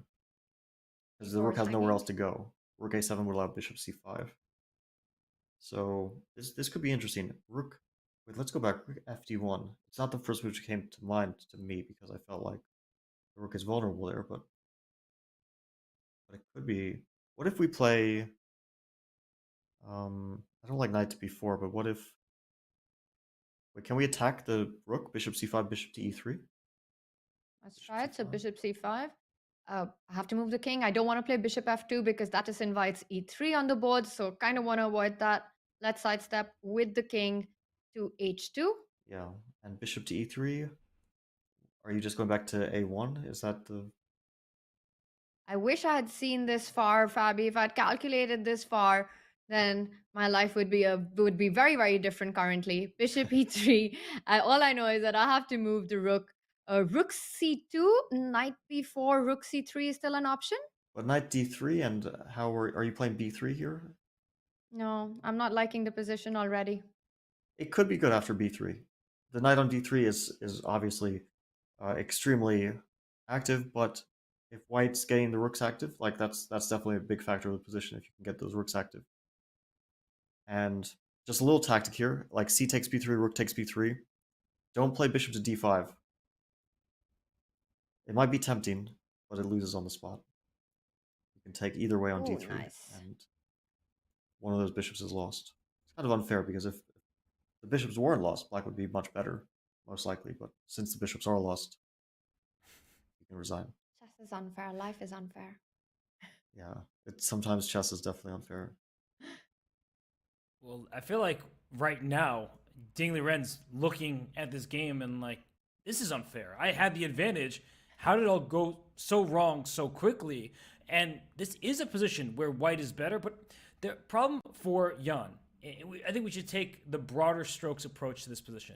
If these pawns come off the board, black's not losing this game. So if the queenside pawns come off the board, even with a trade of rooks, then black is saying, all right, I'll just defend and it won't be too difficult. I'll hold a draw. So what white wants, as you were showing in that line with rook coming up to d7 and c7, is you would like to trade a pair of rooks. That would actually help white's winning chances because c4, at least for the time being, can only be defended by this rook on c8. So if these rooks could come off the board, white would be very, very happy about that, would not be risking anything in his own position, and would be able to attack black's vulnerabilities. So I think we should just talk in terms of what pieces do we want to trade. And I think I'm going to just throw this over to you two.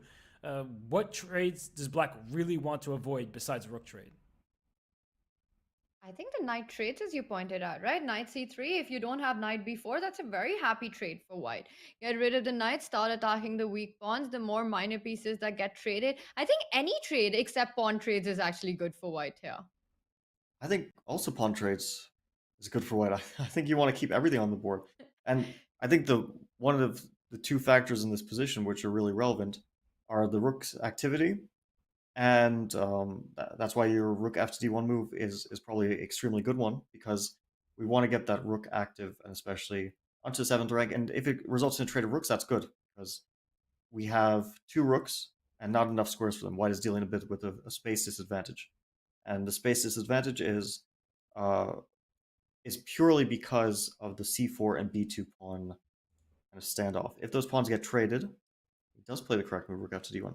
I was going to say, if those pawns c4 and b2 get traded, then white's rooks become active, and the b2 pawn no longer is a weakness. So the c4 and b2 pawns, if white could get those off the board immediately, that would be a really, really nice thing for him to achieve. And now it's a question, because we saw bishop c5 e3 as an idea, we saw knight b4 as a possibility, but it's not obvious which move is the correct one. Quick question, I'm just going to enjoy this moment, because for the first time in the World Championship match, Jan has played a move that I suggested. Rook d1 on the board. I'm taking that in and enjoying this rook d7. Really nice ideas there shown by Fabi, that it's not just about getting the rook on the 7th rank, but a potential offer of a trade, Robert, that you were also mentioning with rook c7. The more pieces that get off the board, the better it will be for white to try and create these chances in this materially imbalanced endgame that we have. Well, though queens are off the board, fire is still on in this one. And while Ding has a think how to counter this move, rook to d1, where does he build his initiative? We have him on our screen. He's going to take his while. We will take this time to go into a short break, and we'll be back with Ding's decision.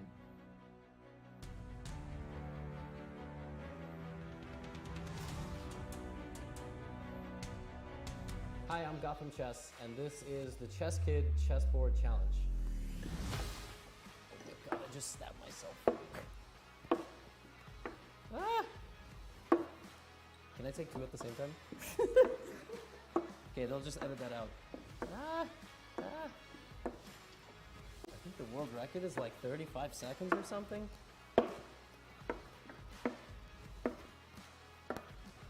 Yeah. I still know how to do this.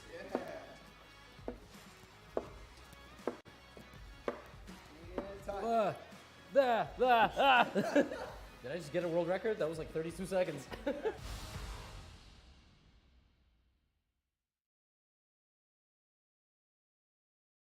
What's the best way to follow any chess event, from the World Chess Championship to the candidates, the Speed Chess Championship, Title Tuesday, and so much more?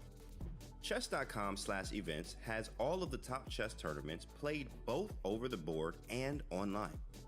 Analyze and review games from the world's greatest players with live commentary, cloud analysis, opening explorer, and table bases. Find all the key event information, including schedules, prizes, results, news reports, player bios, tie breaks, and more. Even compete by voting for your predicted results. Explore chess.com/events today on web or with our iOS and Android apps and experience chess like never before.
With just 2 games remaining in the World Championship match, Jan Nepomniachtchi and Ding Liren have to bring in the precision and the accuracy. But the current position that we are seeing in Game 13 is one that is highly treacherous, so easy to go wrong. And we see that Ding, when we left him last, in fact, did take the decision to jump with his knight to b4. And this allows Jan to penetrate with the rook all the way to the 7th rank. Rook to d7. I also see the eval bar say that white's the one in driving seat now. Has the momentum shifted towards white with this rook getting in? Rook c7, a big threat on the board. The c4 pawn, a potential weakness. And if that falls, we can envision a collapse in black's position. Is Ding in trouble here? I don't think he's in trouble necessarily. I mean, he knows the details of this position. He understands he is going to be the one fighting for a draw. But for now, at least, he seems to be able to withstand the pressure. But this can't be what he was expecting. He had a clear advantage, no risk whatsoever. This is the worst possible scenario for him. The roles have reversed completely. This is what he had hoped to do to Jan, and now Jan gets to do it to him. He's like, I get to play for a win. I have no losing chances, really. And yeah, I don't think that Ding Liren is going to be too thrilled. He looks pretty stoic at the board, but suddenly he's the one who needs to defend accurately. He gives a check, which is kind of suggesting white should play king to h2, because king to f1 would probably potentially lose after rook to f8, so you don't want to go to center. Very often in the endgame you do want to go to the center, just not when it gets you mated. And so so king to h2 is probably the right response. And what is his follow-up? Like bishop c6 is the most natural follow-up, but is that what he wants? Probably he does, right? Rook c7, Rook as we were looking c7 at. looks forced. Trade rooks there. Also, let's point out, Fabi, that if you don't trade rooks, bishop e5 is also a threat that you have to deal with. And you don't want white to start putting pressure on the g7 pawn, besides, of course, the c4 pawn hanging as well. Yeah, and also, concretely, c4 is hanging, so black really has to deal with that c-pawn hanging. And so wait, okay, he went to h2. Yeah, that looks normal. So bishop c6, do we expect that, or can black play bishop d5? The issue with bishop d5, as you mentioned, is bishop to e5 is starting to look very dangerous, along with maybe even knight to f4. So I think bishop d5 is too dangerous to play, unless there's something super concrete, but I don't see it. So bishop c6, kind of most natural. Rook c7 forced. Trading is forced. And now issues with your c-pawn. How do you defend that? Yeah, bishop d5. Do you really want to? I'd say I want to, but you asked me a question. How do I defend it? So I, figure out a way. That's fair. It does defend it. Wait, what if concrete? Knight d3, rook c4, bishop d5.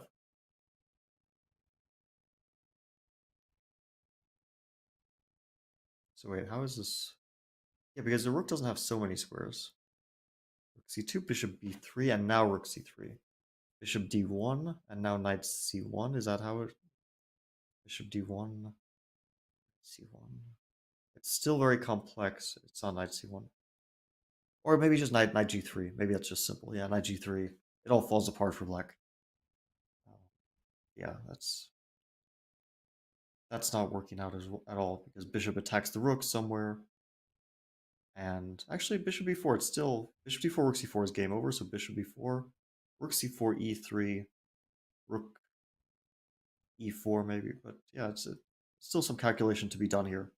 Probably wins for white though. Oh man, Ding is taking a lot of risks here with this play. Bishop c6 on the board, hitting the rook. So we're expecting Jan to offer the rook trade, just weakening black's pawns even more. Fabi, you're saying Ding's taking a lot of risk, and it all comes down to that position with queen d4 that Jan played, which forced this sacrifice on e4 by Ding and this endgame. Once again, Robert, it does remind me of that game 7 that we were talking about, where an exchange sacrifice, but then it was so hard to follow up from there, even though the exchange sacrifice itself objectively was fine. Yeah, this reminds me of yesterday's game too, because yesterday Jan looked like he had the upper hand. He had some risk because his king was open, but it seemed like he was in control. And this game, it looked like Ding Liren could do no wrong. He had a great position, and suddenly he's the one who needs to defend. So the rook trade is going to happen right now. That much is clear. And I think based on the variations we are looking at, that after the trade of rooks, this bishop has to go to d5. And it may not be an easy way to hold the draw, but black's pawns, split as they are going to be defended by the pieces, and this knight eventually will go into d3. I think that black has sufficient activity to hold this game, but Jan can press it, and he will do so because this is his last game with the white pieces in classical chess. Yeah, I think that that bishop e5 is definitely the right move. And I think it is quite important that after bishop d5, if white makes the very natural move, knight to c3, which might also be the best move, then black needs to start with knight to e3. Because if you play bishop c6 back, then I think knight takes e4 is winning. Bishop e4, rook c4, and we saw something similar in another variation. One of the bishops gets lost. But after knight c3, there's this intermediate knight to d3. Sorry, they did capture, so we will see this. Did capture, yeah. Knight Bishop c3, d5, knight d3. And let's say rook to, it can go in many places. Let's say rook c2 to defend b2 to keep the e pawn under check. And now black drops the bishop back to c6, and knight takes e4 is no longer a working tactic. And the knight on d3 might give enough compensation to draw the game. Of course, black is only trying to draw the game, no more, but the knight on d3 is such a beautiful piece. I mean, you can't get rid of it attacking the b2 pawn. You know, if white goes back knight e2, actually at this point it would allow bishop takes a4, which is not what white wants, I guess. But also bishop d5 would transpose.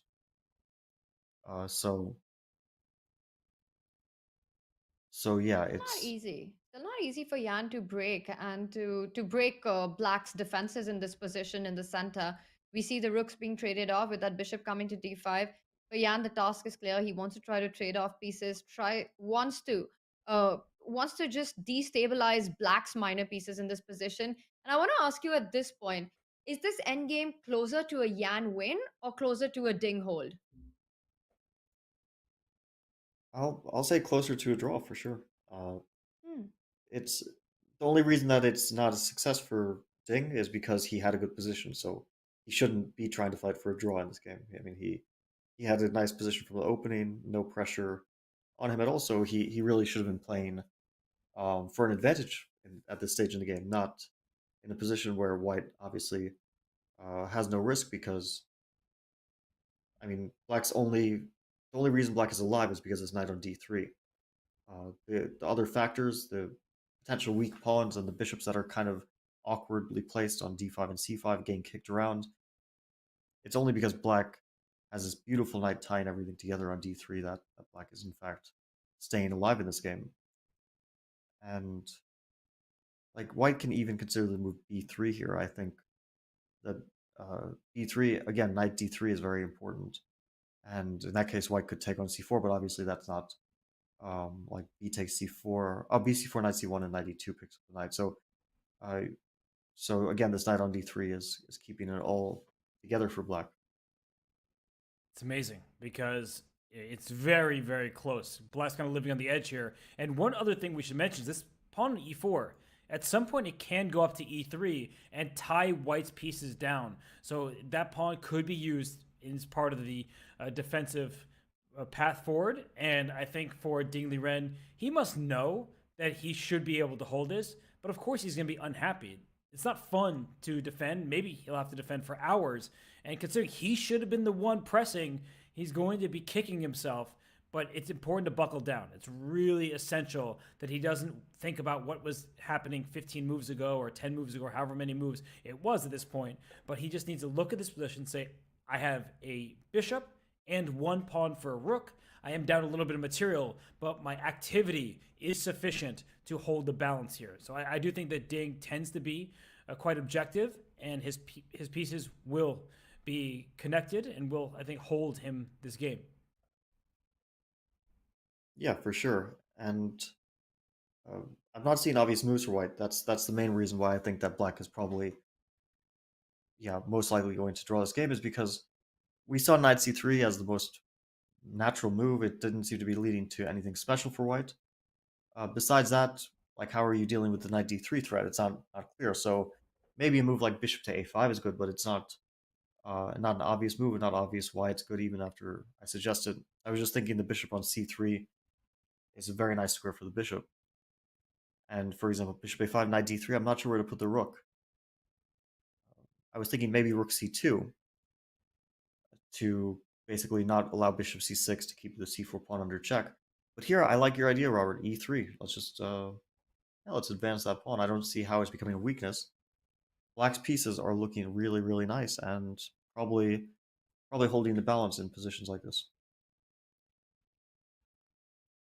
Looks good. It really does. I mean, the pieces are doing their job for black. The bishop on d5 covers the c4 pawn. There's the e3 passer, which will keep some of white's pieces tied down. And there just isn't enough material remaining. I think that's one of the key issues here for Jan. He wants to win this game. He wants to crack black's defense.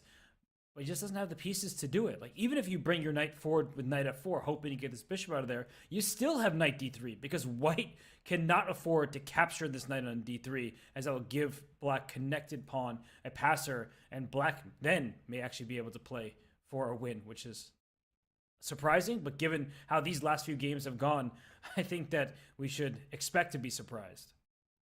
Yeah, just to go in that line, I thought it was a bit fun, this knight f4, knight d3. If white takes on d3, starts to play with a lot of risk here. E takes d3. And the threat is like bishop d4, attacking those pawns. Maybe bishop to a5. But I'm worried, like, for example, bishop to e3 here, maybe. And I guess it's just equal. But I was thinking if black can get bishop c6, bishop takes a4, then maybe that d pawn is starting to inch towards the promotion square. But I guess it's probably equal with a number of moves in this position. And Yan chooses a different direction for the knight. So instead of jumping in with f4, which perhaps would have allowed these ideas, he decides to bring the knight to c3, attacking the bishop to d5. But of course, Ding will ignore that, and he doesn't take any time at all. He goes ahead with the idea of jumping in with his own knight to d3. I'm really liking the time management that Ding has showed in this game. And I think a lot of it has to do with the confidence that he has now that the match is equalized. Knight d3 on the board. You don't have time to pick up the d5 bishop. So expecting the rook to slide down all the way to f1? Could be. Well, the thing is, rook f1, bishop c6, how are you dealing with the threat to your b2 pawn as well? There's also rook f1, e3. You're not really threatening to win my bishop, because I'm going to go e2. If you take, thank you very much. My pawn's about to promote. Yeah, and that's brutal. Here white is still doing fine because black gains rook back, but white was up a rook. And if white's king were more active, I could see this getting better for white. But here, the weakness of the b2 pawn, knight d3 coming. Still, knight to b6, we have to continue this line a little bit, I think. Because knight c4 is a threat, so probably bishop takes b6. Bishop b6, knight d3, bishop d4. And I really, if white's king was on... Mouse slip, sorry. If white's king was on f3 here, I think we might be talking about a really bad endgame for black. Because king e4, d5, and... So this is actually something that black would have to consider, because if white's king gets there in time, black could lose this. These are potentially risky endgames. If black's king gets to d5 in time, though, or e4 in time, then maybe black is even better. So it's one of those... plays rook c2. We kind of called this variation earlier on as one of the natural ways to play. Avoiding all those lines with rook f1 giving up the b2 pawn. So Yan keeping everything under control. Rook c2 played. But the big question is, can white actually break through black's resistance in the center? And we can see with the piece activities, the two pawns on c4 and e4, the idea that perhaps what looking at is putting pressure on that e4 pawn. It's a line that we've looked at with rook e2. But with ideas of e3, that pawn indeed will be safe. And Ding as well, responding with confidence quickly. Bishop c6 falls back. So he is eyeing that a4 pawn, currently defended by the knight on c3. Rook e2, will that be met by e3? Oh, I see a move I like. I just wanted to mention it because rook e2 is... yeah, rook e2 could be a good move, but I am a bit worried that the rook starts to get kicked back and forth with knight c1 at some moment, and knight d3 and back. I really like the move a5. I just spotted the idea, and I want to put the bishop on b6 because I really want to have access to that diagonal. And for example, e3 now, bishop to b6. Trade of bishops is good, especially if it comes with the bishop with the pawn on b6 as a pass pawn. And otherwise, the e3 pawn might fall. So e3 is probably not a good move, just because now bishop d6, king g1, the e3 pawn is likely to drop off the board. So a5, I'm starting to actually like this move quite a bit. How does black respond here? If not e3, it's not king f7. You could always do that, of course, but then bishop b6, bishop d6, king g1. We stopped e3. That was the first task. We stop e3, and then maybe it's nothing anyway. Maybe bishop e5 has the idea of knight takes b2. But I like the bishop on b6. It's definitely an option to consider for Jan. It's a very nice idea. To offer trades, take the most important diagonal in the position, stop the threat of e3. After a5, can black try to insist on getting that e-pawn rolling? A move like bishop f2. I want to respond bishop b6 with e3. Does that help? Knight to d1, how's this going? Not very good, apparently. Oh, boy, there might be knight e1 tactics in these positions. You have to look out for that as well. So bishop a4. Oh, yeah, bishop a4. That's because knight e1, I thought rook e2 was the g2 pawn doesn't matter, but bishop a4 is completely fine, if not better for black already. a5 on the board, Fabi. Great call by you there. a5 has been played. Yeah, so we might see this. We might see this bishop f2. It's an option. I like it. I mean, the bishop on f2, pawn on e3 is a very annoying combination for white to deal with. But on the other hand, it might also, you're kind of scared, right? That you just lose that e3 pawn.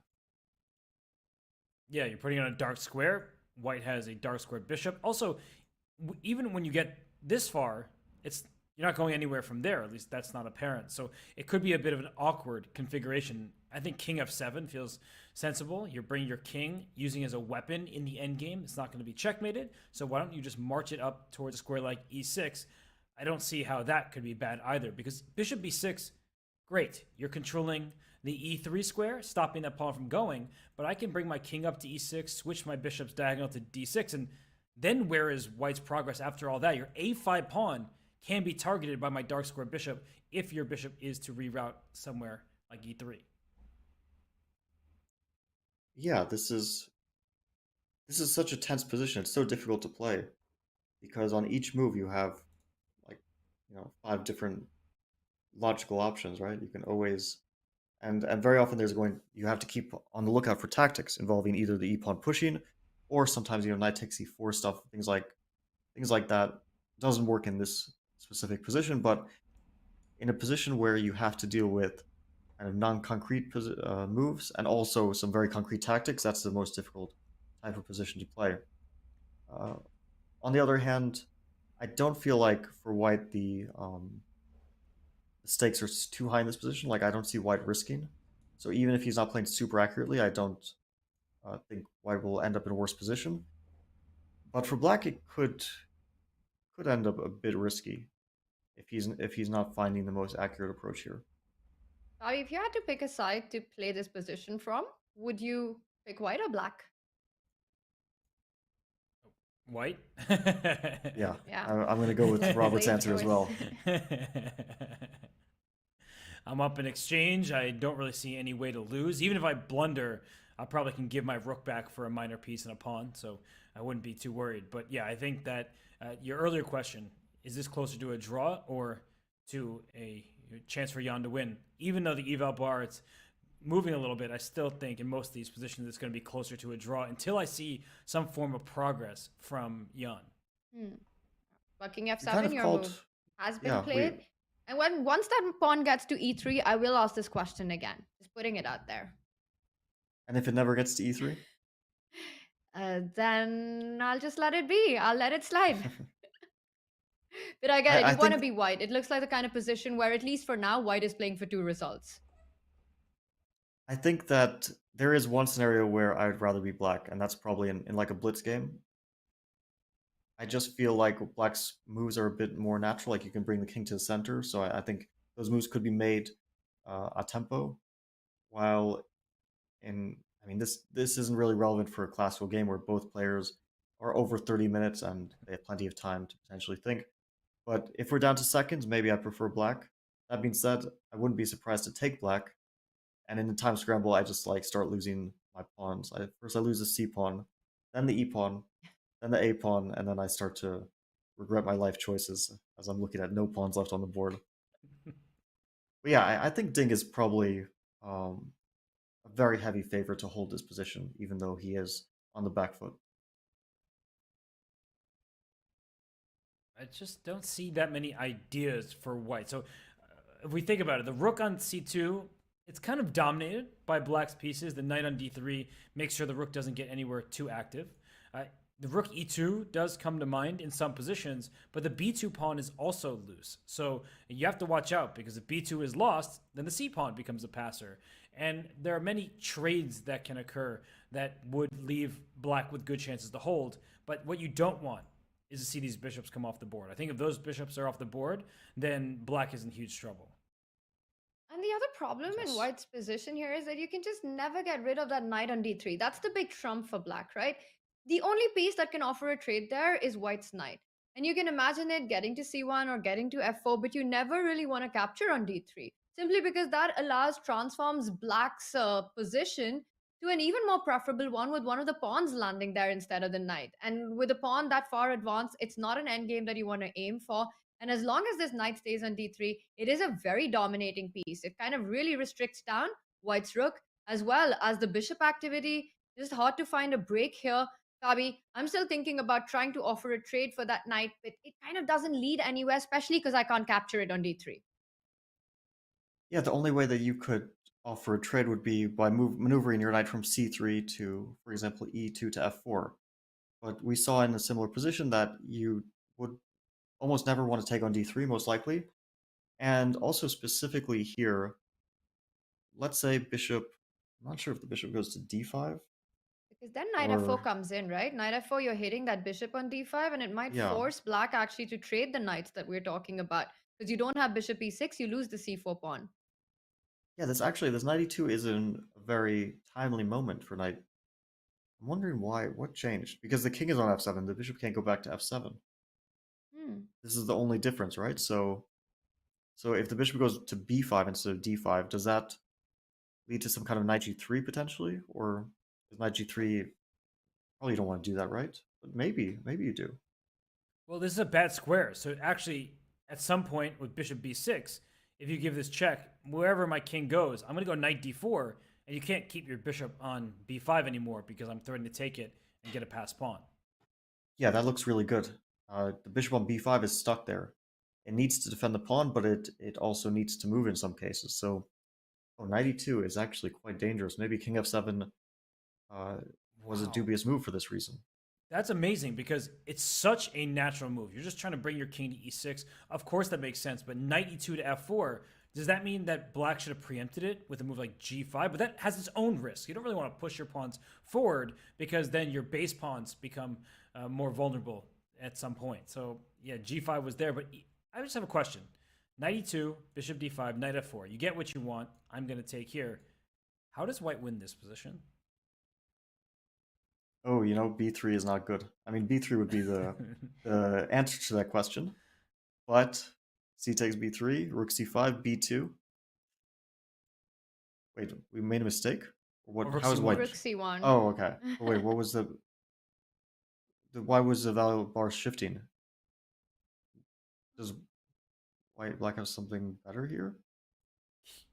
King f... I don't know. Bishop d6, bishop d6, cb3. Okay, that is so No, that's sick. the answer. That's the answer. Wait, yeah. Wait, after bishop d6, can I take on c4? Oh. I'll show your line before I ruin all the fun. Bobby's point is that their bishop takes d6, pawn takes b3, suddenly hits the rook, and you just get the bishop. The bishop on d5 defends this passed pawn, and so you'll just scoop up the bishop and bring your king in to win the game. But my counter was that their pawn takes c4, bishop f4 is check. If you didn't have g3 hitting both bishops at the same time, black would be winning, but here it still says the game is in the balance, so it should be a hold. Yeah, this is holding, but I see the answer, and it's kind of shocking to me. It's g5. And the point is a bc4, gf4, cd5, king d5. At first I was like, well, okay, what's so special? White's king is trapped. It can't escape. Wow. I mean, this is amazing stuff, right? A domination of the king. And you can even play e3, and the king still cannot escape because of e2. Although maybe, yeah. Show that if e3, you try to get the king over, you just need to get your king to e2, but then there's an e2 check. And the king and pawn on d is winning. It's still something to calculate. King f2 and king b4. And black will be faster with the pawns. After king f3, king b4, king f4, a5, and so on. Right, I'll just end the variation so for everybody at home, because it's actually reasonably close at this point. A2, White is only 2 moves away. It's pretty close. But it's always fun to get this far in analysis. Be like, wow, they're doing some crazy stuff. Like, what? This is all forced. Nothing else should change in this game. This is what's going to happen. Well, we actually have done a good job of predicting most of the moves that they've played, I think. From besides that rook e5, queen e7 stuff, which I think you would have to be Nostradamus to predict those moves. But yeah, 92 is interesting for sure. What was that line? Let's go back to that. Let's try to figure out after 92 how it's going. Bishop d5, knight f4.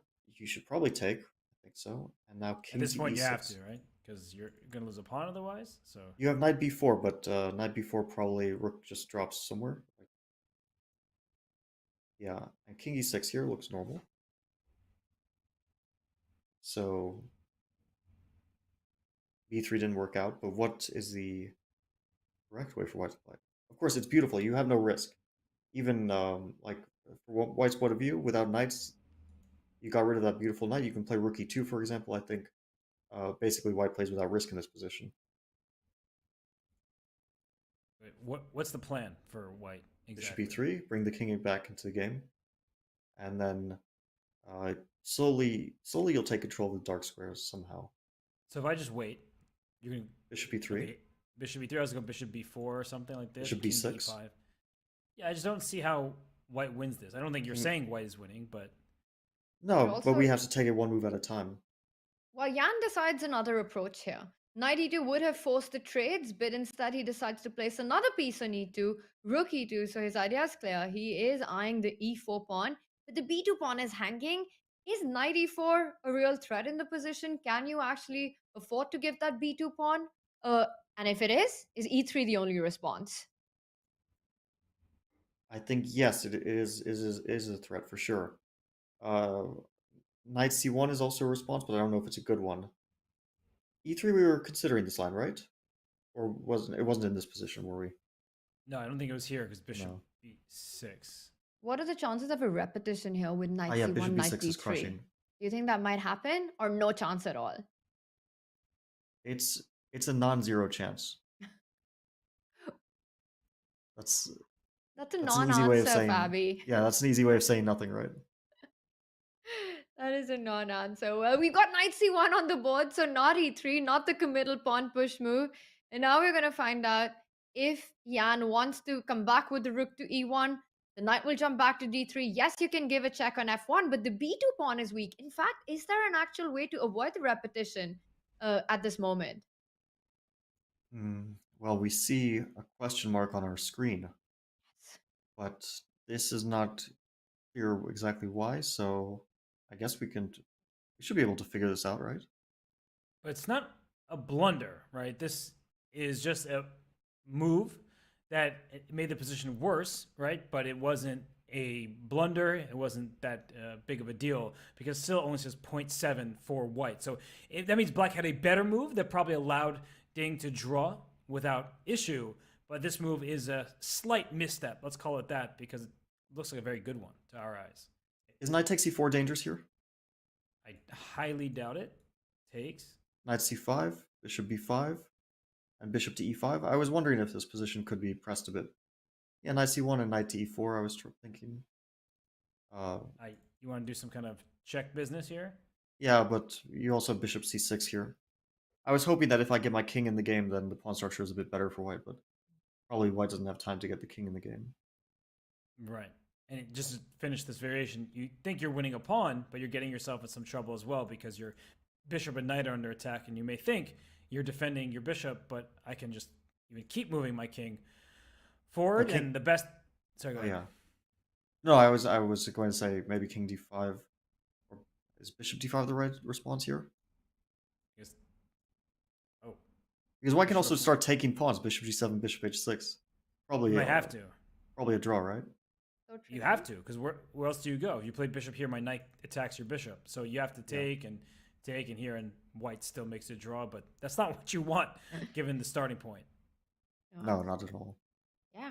But well, right now there's a big question on the board. Knight c1 has been played. The rook is attacked. If you fall back with the rook to e1, the knight jumps back to d3, attacking that rook on e1 and the pawn on b2. You don't have a better option than to repeat at that moment. But I think this is the critical point where Jan needs to decide how much does he want to push in this endgame. Because he does have the option to actually just slide back with the rook to c2, hit that knight, repeat the position that we just had, and then Fabi, the other plan that we were looking at of actually forcing a knight trade on f4. Whether it will be enough or not, that's a big question, but at least it's progress by white to get that trade in. Rook c2, knight falling back to d3 will be forced, and then once again, Jan can reset this position to get that knight to e2 and f4. But right now he's having a think. If rook e1, knight d3, the rook has to jump back to e2. That is a big potential for a repetition. And Fabi, you were saying a non-zero chance. I think that's pretty accurate because it could actually be anything depending on how much Jan wants to play this right now.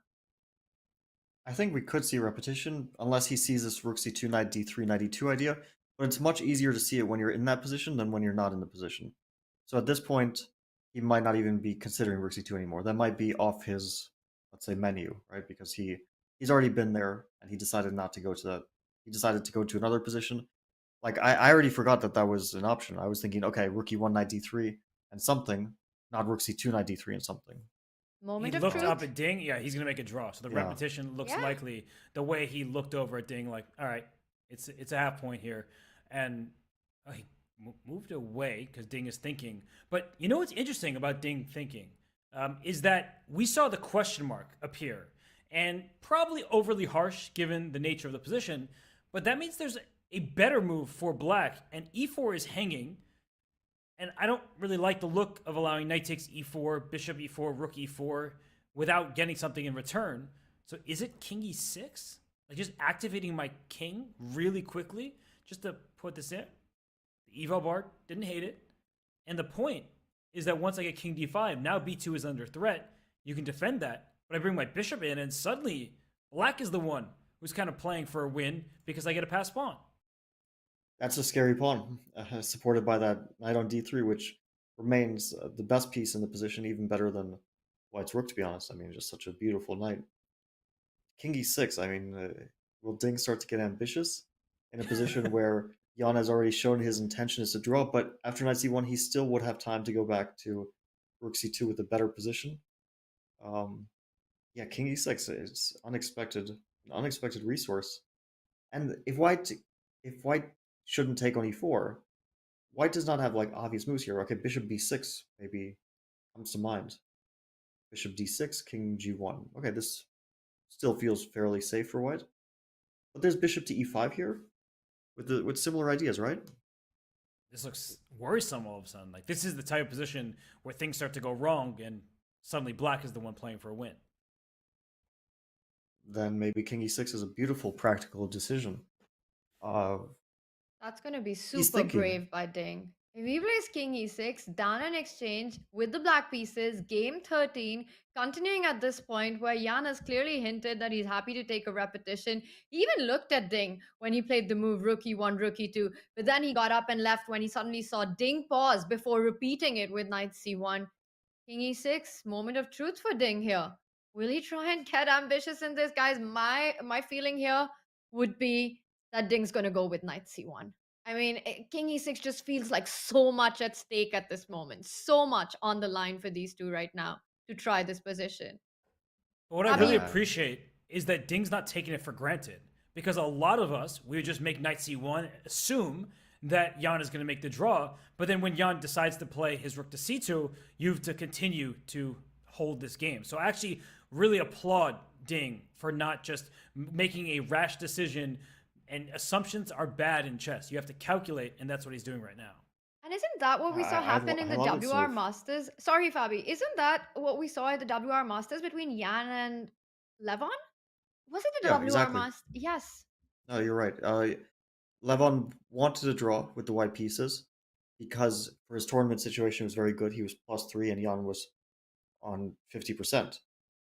And Jan with the black pieces in an objectively equal position decided to play on. It was very impressive that he doesn't make the move. Unfortunately, I think, yeah, we'll quickly see rook e1, knight d3. I don't think Jan is going for rook c2.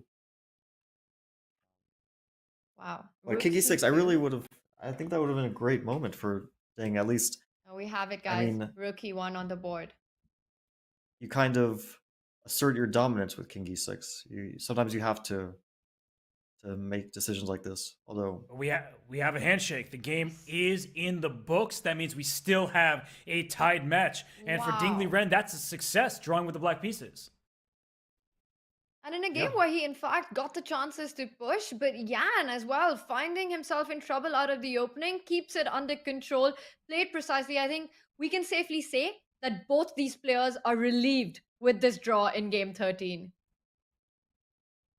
I think that overall, it's a good result for Jan. I think it could have gone a lot worse, especially considering the result of the opening, and also just the situation he must have been in mentally from still reeling from that game yesterday, I'm sure. For Ding, it's a kind of neutral result. I think he had some chances today, but still draw with the black pieces. He can basically make the decision now if he wants to go for a playoff, or if he wants to try in the last game with the white pieces. I think if he wants to draw, Jan is certainly not shying away from it. So we'll see in the next game what Ding's strategy is. That is the big question now. Final game of the World Championship match. It's a tied match at 6.5 for these two players. And tomorrow's game could decide the world champion, the 17th world champion, or we could be headed for a tiebreaker. Well, it was a game that ended peacefully, but not without its twists and turns, Robert. Yeah, the opening stage, I mean, we could pretty much skip forward to the moment where Jan played bishop e3. That was a new move at this high level. And bishop e3, the purpose was pretty clear, that your bishop at this point gets outside. The knight usually blocks the bishop on c1 when it reroutes over to the king side. But at this moment, knight a5, all of these are thematic decisions. But quickly, around this point, white actually made the wrong move. Fabi, d4, that one felt like an inaccuracy. It felt to us that white should first include the trade on b5, a takes b5, a takes b5, followed by d4, and would perhaps lead to a slightly better version of the game continuation, because after all the trades in the center happen, and black plays knight to c4 like in the game, and the trades on c4 happen, maybe on a8 first, then white can use the bishop to a4 resource at some moment, and this would probably still be within the realms of equality, but maybe Jan would be pressing for a slight advantage. Instead, he decided to play d4 right away. We saw the same thing happened. All these trades, knight to c4, trades on c4, and now the bishop a4 resource is no longer in the position. And after f3 bishop to f8, bishop f2 d5, black was already taking control of the position. Certainly had a more pleasant position here. We saw trades on d5 and bishop to e4, and here a move that will remain mysterious to us most likely, rook to e5. Although I hope someone in the press conference asks Ding, why did you play this move instead of, let's say, rook b8 or queen c7 or something of that nature. Yeah, at this stage, we were really liking Ding's position, rook b8, just to defend this bishop, allow for knight f4 and queen g5, and you're weaving a mating net around this white king, pardon me. But instead he went rook e5, which, as a question mark, we have a question for Ding. I hope it's asked to him in the press conference, because after this series of pretty good moves by Jan Nepomniachtchi, bring the knight back, queen e7, another inaccuracy, but this one I feel like is harder to blame Ding for. Well, I think that it's not an obvious mistake, but something about it feels a bit wrong, and to me, queen to e8 feels like the same move, basically, but you don't block your bishop on f8. So, just from a logical point of view, I don't like the decision to put the queen on e7, and I think he paid a bit of a price for it, even though maybe it didn't affect the result of the game, but he started to suffer in this position after queen d4. f5, Ding probably correctly decided to sacrifice the exchange. But maybe after bishop g3, fe4 was a more interesting way of sacrificing it. Instead, he went for the endgame, which was also possible. But here, Jan was already putting some pressure. Rook fd1. This was Tanya's idea, and then Jan played it, so it looked like to us like the best move. Knight to b4, very complex position, so a lot of options for both sides. Rook d7, bishop c6. A trade of first to check on c5. Trade of rooks on c7, bishop d5, knight c3, and a very important move here, knight to d3. Otherwise, I think black loses. And here we felt like probably Ding is holding the game. Rook c2, bishop to c6. Yeah, I just want to quickly show that this was the one thing to avoid, and that would have been a problem. But yeah, this was a really tight battle here, and instead he went knight d3 first, and seemed like he was holding the balance quite nicely. Yeah, we saw one small chance at the end, but perhaps it was also very likely to be a draw, and instead they just went for the repetition, and maybe they're both happy with this sort of result. Well, and then we saw a confident hold after that exchange sacrifice. The players are ready to give their thoughts. Let's head over to Astana.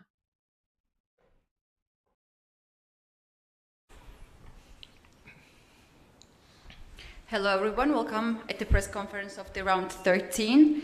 Today the game has been ended in a draw and the current score is 6.5 to 6.5. My first question to Jan, can you please take us through at the moment when Ding played knight to c4?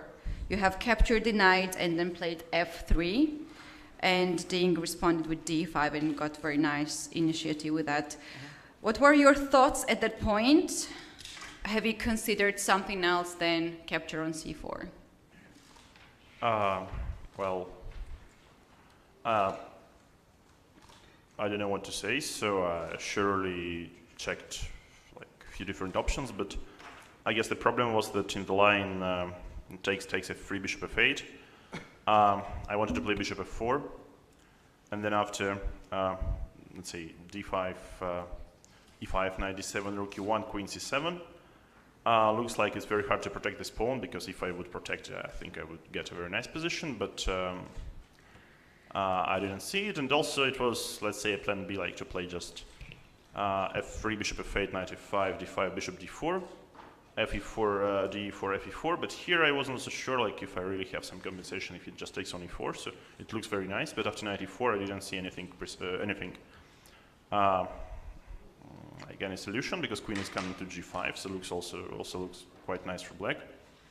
Yeah, so I mean it was quite sad for me, but yeah, I just decided to go to some passive defense, and yeah, I really didn't really like my position, but yeah, I guess this rook e5 perhaps was artificial. I think something like queen c7, rook a8 would work like a charm for black. Right, and what do you think where your position started to get worse and something was wrong?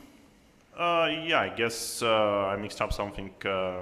Maybe I should include ab5 before d4, but yeah, I should check with check the game later. Mm-hmm. Thank you. Ding, how comfortable was for you to play this position when you pushed d5 and you were blitzing out all this move d5, knight d5? What was the evaluation of the position for you? Well, it's a tense struggle.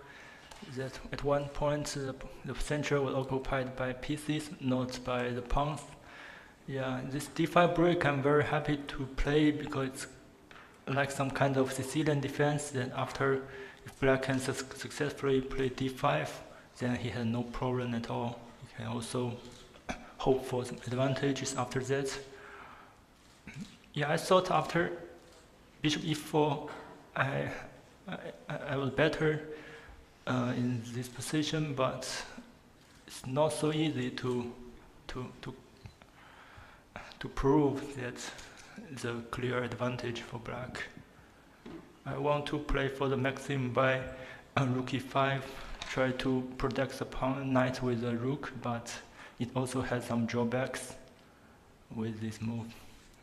So basically the idea of rook e5 was to protect the knight. Yeah, try to take back the knight with a rook.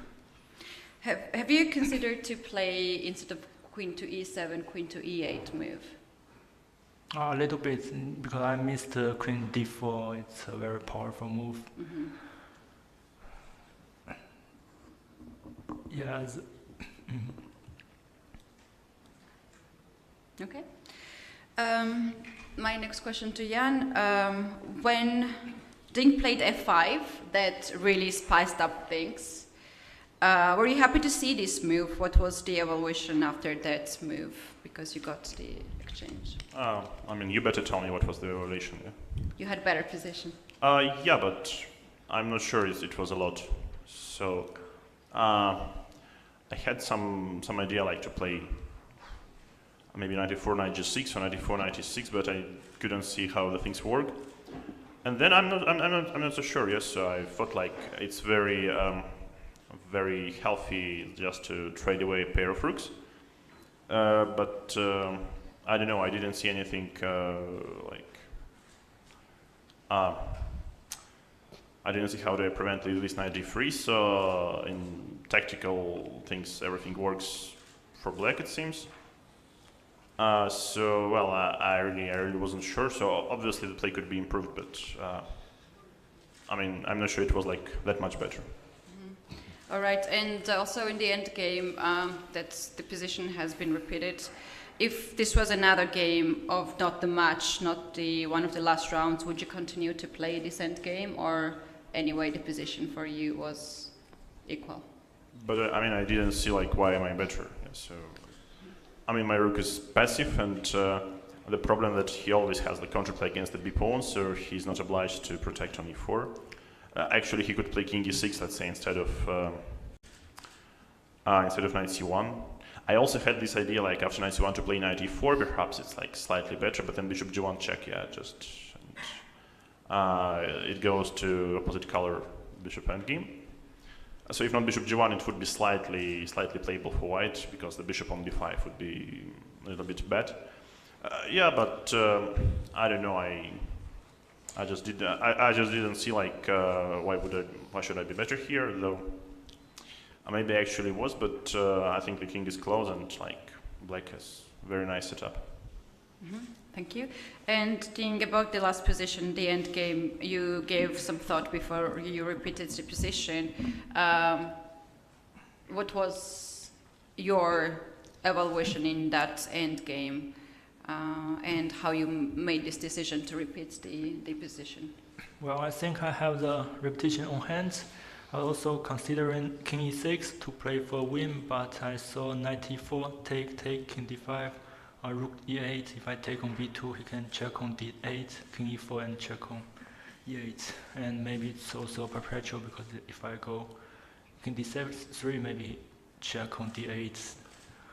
Then he can play bishop e5. It's also a draw position, I think.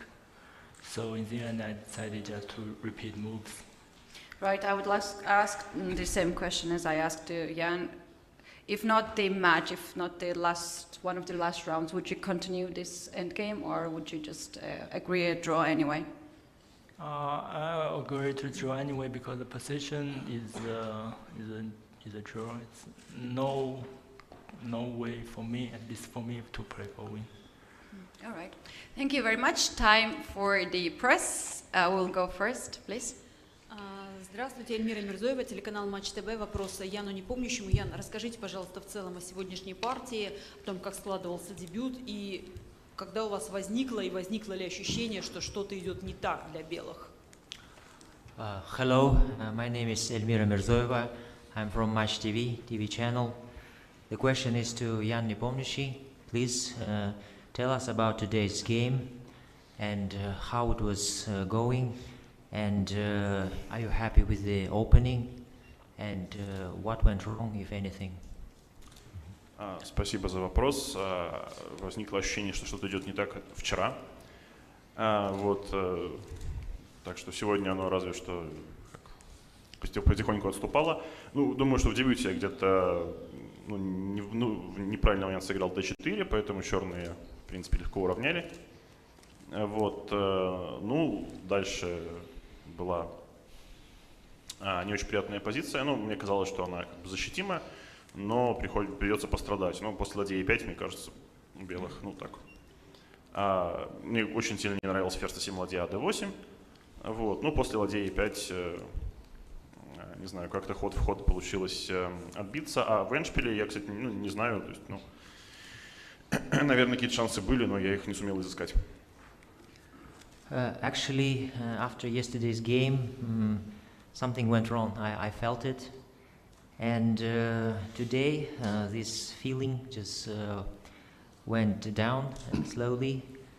And then in the opening, after this d4, it went better. And then the blacks, they equaled the position. And after it was played rook e5 and queen d7, and then rook d8. And after that, especially after rook e5, I was able to defend the position. And in the end game, I couldn't find a way to win. That's why it was drawish. Yeah. Thank you. Next question, Leoncho. Leoncho Garcia from El País. My today's question is for Ian. I remember a very famous advice given by very prominent Soviet coaches to their grandmasters many years ago. After a very painful defeat, next day you should look for a quick draw. But on the other hand, today you were white for the last time in this match. I wonder if you had this kind of dilemma before the match, before the game, sorry. Yeah, obviously I had the dilemma. Okay. Thank you. Do we have a follow-up or that's okay? And next question from commentary team. It's a question for Ding. Can you explain your thinking when playing rook e5, like what the idea was and what other moves were you considering there? Well, my first intention was to play rook b8, but he will take on d5 anyway, and if I take with the bishop, he can play queen d2 to protect the pawn, and I didn't see a way to push for the advantage. I also considered something like knight f4 to sacrifice the pieces, but it's I guess it's not enough. So in the end, I decided to go for this. Looks very risky, but I guess it's not that risky. And rook e5. So you were like trying to double on the e file with the queen, or try to put the rook on g5, or? No, the rook is stay on e5 to protect the knight. Okay. And after knight f4, how did you evaluate the position? Like, did you think the attack is not working, or it's equal, or? Knight f4, yeah. To sacrifice the bishop. Yes. I just calculate several moves, and it's still on some dark ocean. It's kind of the position, so I didn't go further into it. Yeah. Thank you. Thank you very much. Next question from Chess.com India. Hi, Aditya from Chess.com India. Question to Nepo.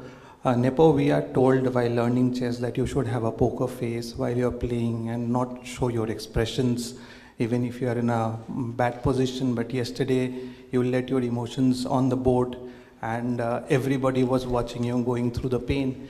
But we failed to ask you that what were you actually feeling then? And today, when you came back in a match where it's so close, how do you pick yourself up and go for the win? Thank you for the question. Do know really what to say. Yeah, I mean, wasn't the sweetest moment yesterday, and well, today like I just came and tried to play chess, which obviously was not too brilliant, but yeah, I tried. That's great. It's a commendable job. It gives a lot of encouragement to a lot of youngsters who go through this every day on the board, but to come back and show yourself up and be positive is a great thing. Great compliments to you. Thank you. Thank you very much. Next question, please. Каждый чемпион мира хочет оставить после себя наследие. И готов ли, вопрос обоим участникам, готов ли чемпион мира пообещать хотя бы остаться в Астане на пару дней и дать мастер-класс юным нашим спортсменам, которые могли бы это наследие узнать? The question is, every world champion tries to leave his legacy behind him, and in the same manner, are you ready to stay in Astana for a couple more days and give a masterclass to young chess players? This is question to Jan, to both players. Oh, okay, yeah. Вопрос к обоим участникам. The Okay. question to Dean and to Jan. Okay, let's go with Jan first. Да, вопрос с подвохом очевидно, да? Ну почему? Ну, если станете чемпионом мира, готовы ли вы пообещать? Поживем и видим. Но это же не ответ. Почему вы решили, что это не ответ? Ну хорошо. Let's translate, please. My answer is, well, this is a tricky question, first of all, and we will see. Let's see first. That's the answer of Jan Nepomniachtchi. Fair enough. Ding, what about you? Well, I have very busy schedule. After the tournament, I have to go to the Grand Chess Tour, so there is no time for the lecture. Ну, на самом деле у меня очень плотный график после чемпионата мира, и я дальше поеду в Нир Grand Chess Tour, и поэтому у меня нет времени на это. Спасибо. Right. Thank you. Next question, please. Ja, Ulrich Stock, Die Zeit, Hamburg, Germany. A question for Ding.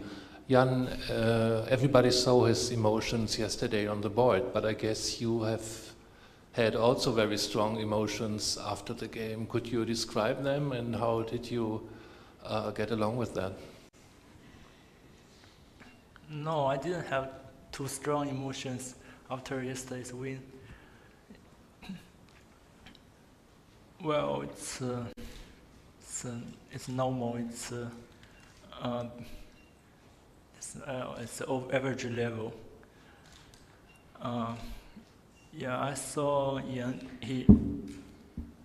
He looks very upset when he missed rook e6. Yes, but at that point I tried to just focus on the position and did not influence by him. Yeah, that's it.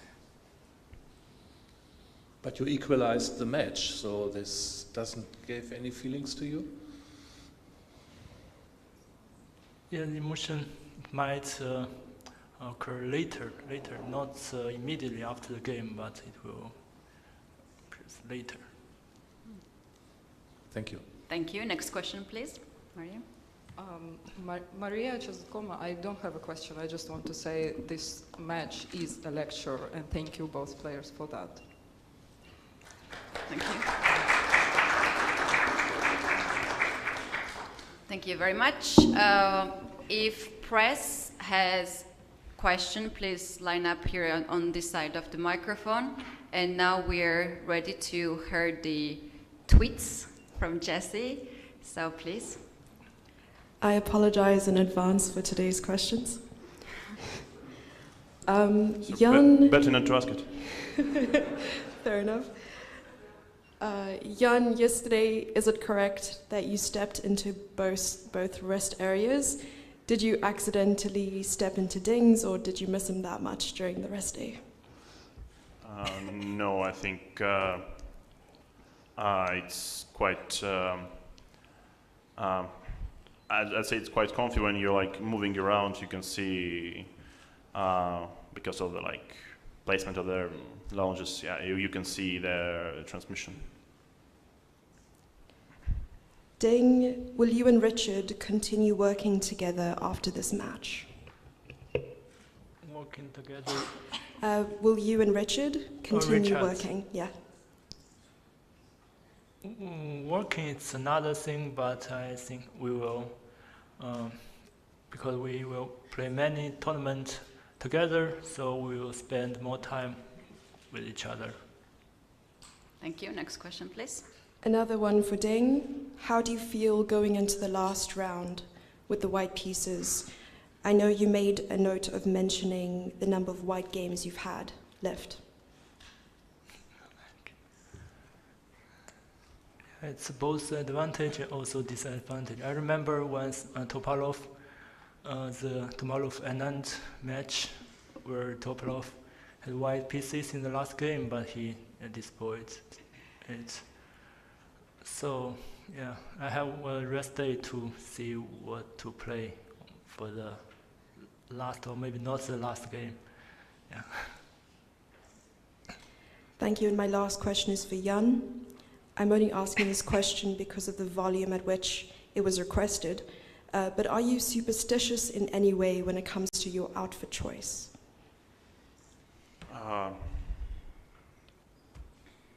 Does it really matter? I guess not. So then I'll skip it. Thanks. Can I ask the same question in a different No. words?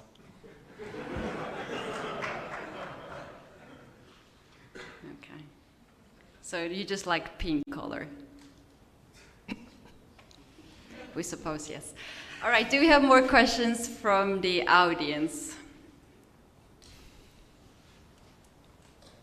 No? Okay, I don't have more questions about the pink shirt, so thank you very much. Tomorrow we have a rest day. Thank you.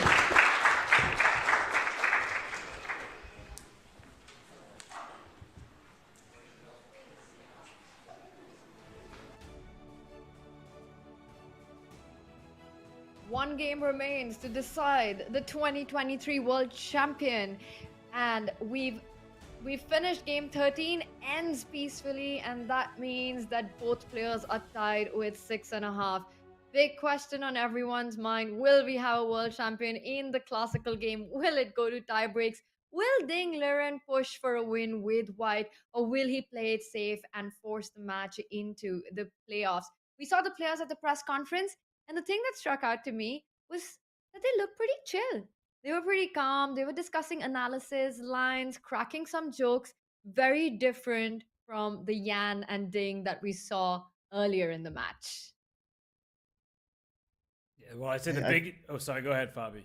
No, you go first. You go first, Robert. I would say the biggest difference I think we've seen from Ding is that he's much more talkative. He seems quite happy, whereas in other press conferences he's been down. So I think the win yesterday and a draw with Black today has energized him to the extent that he is now very coming out of his shell and answering all these questions, and he seems to be in quite a good mood.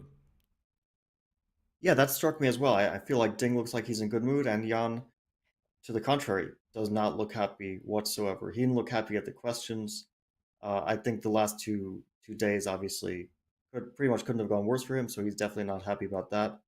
And yeah, I guess, of course, Jan will continue fighting super hard. It might even be a good thing that he's not happy. Maybe it'll fire him up. But yeah, he's not pleased with the whole situation. He was leading up until yesterday, and of course the match could have been very different if things would have gone differently for Jan Nepomniachtchi, and he was so close to it. And Fabio mentioned that Jan was not looking too happy, not too pleased at the press conference, but he was still very straightforward, just saying no to questions he didn't want to answer and still giving his thoughts on the things that he was comfortable sharing. I have to say, it's been very impressive to watch Jan today. To come back from what he experienced yesterday with such little time to recover shows immense mental fortitude. It comes down to that moment that Ding mentioned, and Fabi, you called this out, that the miss by Ding today was the move queen to d4, which actually just neutralized the advantage, the edge that Ding Liren had in today's game. And full marks, full credit to Jan Nepomniachtchi being under so much pressure for finding that move and being able to just hold his own in this game 13. And Fabi, you have been in this situation, a level score before the final game. Your match against Magnus going into game 12, it was very similar to this. A different way that both of you reached that game 12 compared to what we're seeing right now with the back and forth. But what are the nerves like, Fabi, for the players going into that final game? Yeah, enormous amount of nerves. And I wanted to press in the final game against Magnus with the white pieces. I didn't really get a chance to because I was just on the back foot early on in that game. I was much, much worse, and he offered a draw in a better position. So I simply had to accept that draw. My position was quite close to losing at some moment in that game. I don't think we'll see a repeat of that tomorrow. I don't think that Ding will be trying to take too many risks. I was basically playing the sharpest possible line at that point in the match. I had kind of identified that this line I wanted to play against Magnus Sveshnikov, and that's why I was going for a super sharp fight. But Ding, we've seen him. Yeah, he has some ideas, but he mentioned in the press conference, and I want to point to this specifically. He said, I'll use the rest day to see what I'll play tomorrow, or not tomorrow, but the day after. And that means, and he's basically saying directly that he doesn't know what he's going to play. So he's going to look through his repertoire of ideas, look through Jan's openings, see if he can find some sort of idea. It's probably not going to be a big one. We already saw he's basically resorting to knight f3, e3, the Collet system, not like, going all out for the win, even though it did, funnily enough, turn into a huge fight with both players having chances and back and forth, and one of the sharpest games of the match. But he's playing quiet opening systems, so we might see a return to that. And if he gets some chances, like against Hikaru and the candidates, he'll take them. If he doesn't, we have to admit the likelihood of a draw between two players of his strength is quite high. I'm saying that a draw and a tiebreak playoff is very, very likely. And I'm actually excited for that prospect because this is not a match where it ends in a draw. The game might end in a draw, but we're going to have a winner at the end of the day, and we will see that winner in that final playoff day. And I think what's really interesting when it comes to what preparation Ding Liren, Richard Report, that team does during the rest day tomorrow is, do they start preparing for rapid? They won't explicitly say that necessarily unless Ding Liren is going into game 14 planning to strictly make a draw, because with the white pieces, he can force that issue. But what I'm wondering is if Richard Report, he'll probably be tasked with preparing the white pieces for game 14, but also the black pieces for a potential rapid tiebreak. There is a lot of work to be done. You don't just go in saying, okay, we'll deal with that when it comes. You want to get a head start. So I'm wondering if Team Ding, they don't mind the rapid. They think that his chances can come in the rapid because we've seen when you press too much with the white pieces, as Ding Liren, he referenced history. He said that, okay, on into Topalov, these situations happen where the player with the black pieces gets a much needed W. And so going into game 14, you can't just go all in. You can't just say, this is my moment. You need to be careful, as Fabiano himself experienced in game 12 against Magnus Carlsen in 2018. And Ding Liren echoed that sentiment, Robert, when he mentioned that it is an advantage, but also a disadvantage to have the white pieces in the final game, because it really puts the ball on his court for him to decide how much risk does he want to take in this absolute last game of the World Championship match. It could backfire if it's not a calculated risk. And Fabi, I just want to follow up on what you said earlier. You were talking about the World Championship match with Magnus, that last game, game 12, where in fact with the black pieces, Magnus did get a good position, but just offered a draw and the match was taken to playoffs. Now, how critical is that? In this match, what Ding decides, the strategy that he decides before the game, compared to the objective positions that he does get or the creative chances that he does get out of the game. Is it more important for a player to just have a plan and stick by it, or to play it as the position develops, as the game 14 might develop? Well, I think Mike Tyson said it best, right? Everyone has a game plan until they get punched in the face. And although these players are obviously not trading physical blows, still you can deal with a lot of blows over the chess position, right? You're prepared for something, even if you get a good position from the opening. You still, if you make one mistake, like today, Jan got a worse position, and then Ding made a mistake, and suddenly Jan had a better position. So we could easily see that back and forth. You have to be ready for the possibility that you have a worse position, that you have to calculate super tough variations. You might have a general game plan that I want to play safe, and I don't want to take a lot of risk. But sometimes it happens that you get a good position, then it gives you a lot of ambition, and of course, correctly, you should try to take your chances. But then you miscalculate something, suddenly you have a bad position, and that's how your game plan can get messed up potentially. So I won't predict what will happen in the last game. I think anything could happen. We've seen between these two guys throughout the match a lot of unexpected occurrences, a lot of things where we were super confident a certain move will be played, and then suddenly another move, a completely different move than we expected.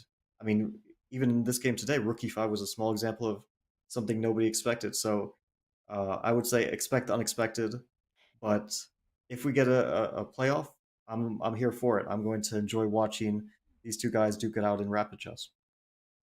I feel like that's been the motto of this match from the very start, from game one. Expect the unexpected. What you can expect is that there is the final rest day tomorrow, a very crucial one, where, of course, Team Ding will decide how much they want to push for with the white pieces going into the Saturday final game.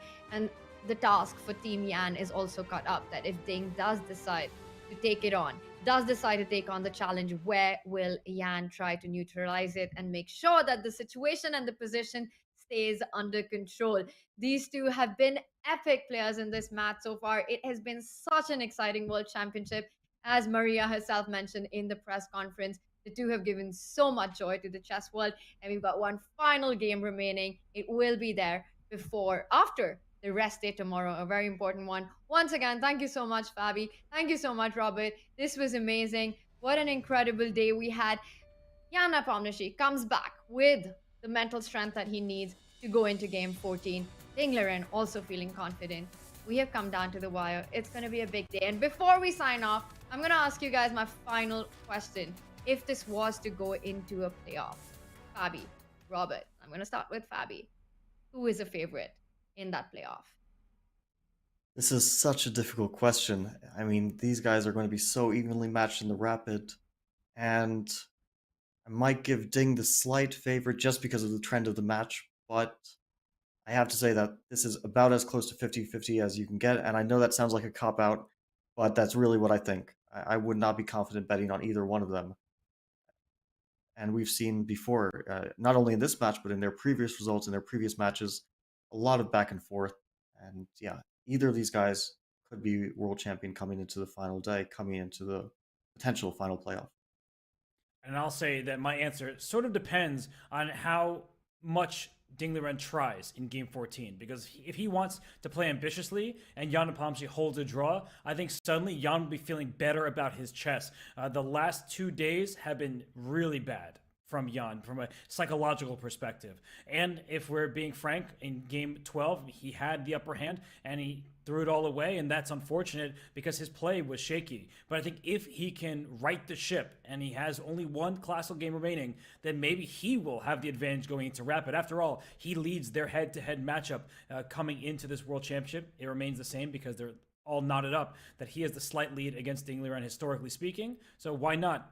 Jan Nepomniachtchi could end this event as the world champion.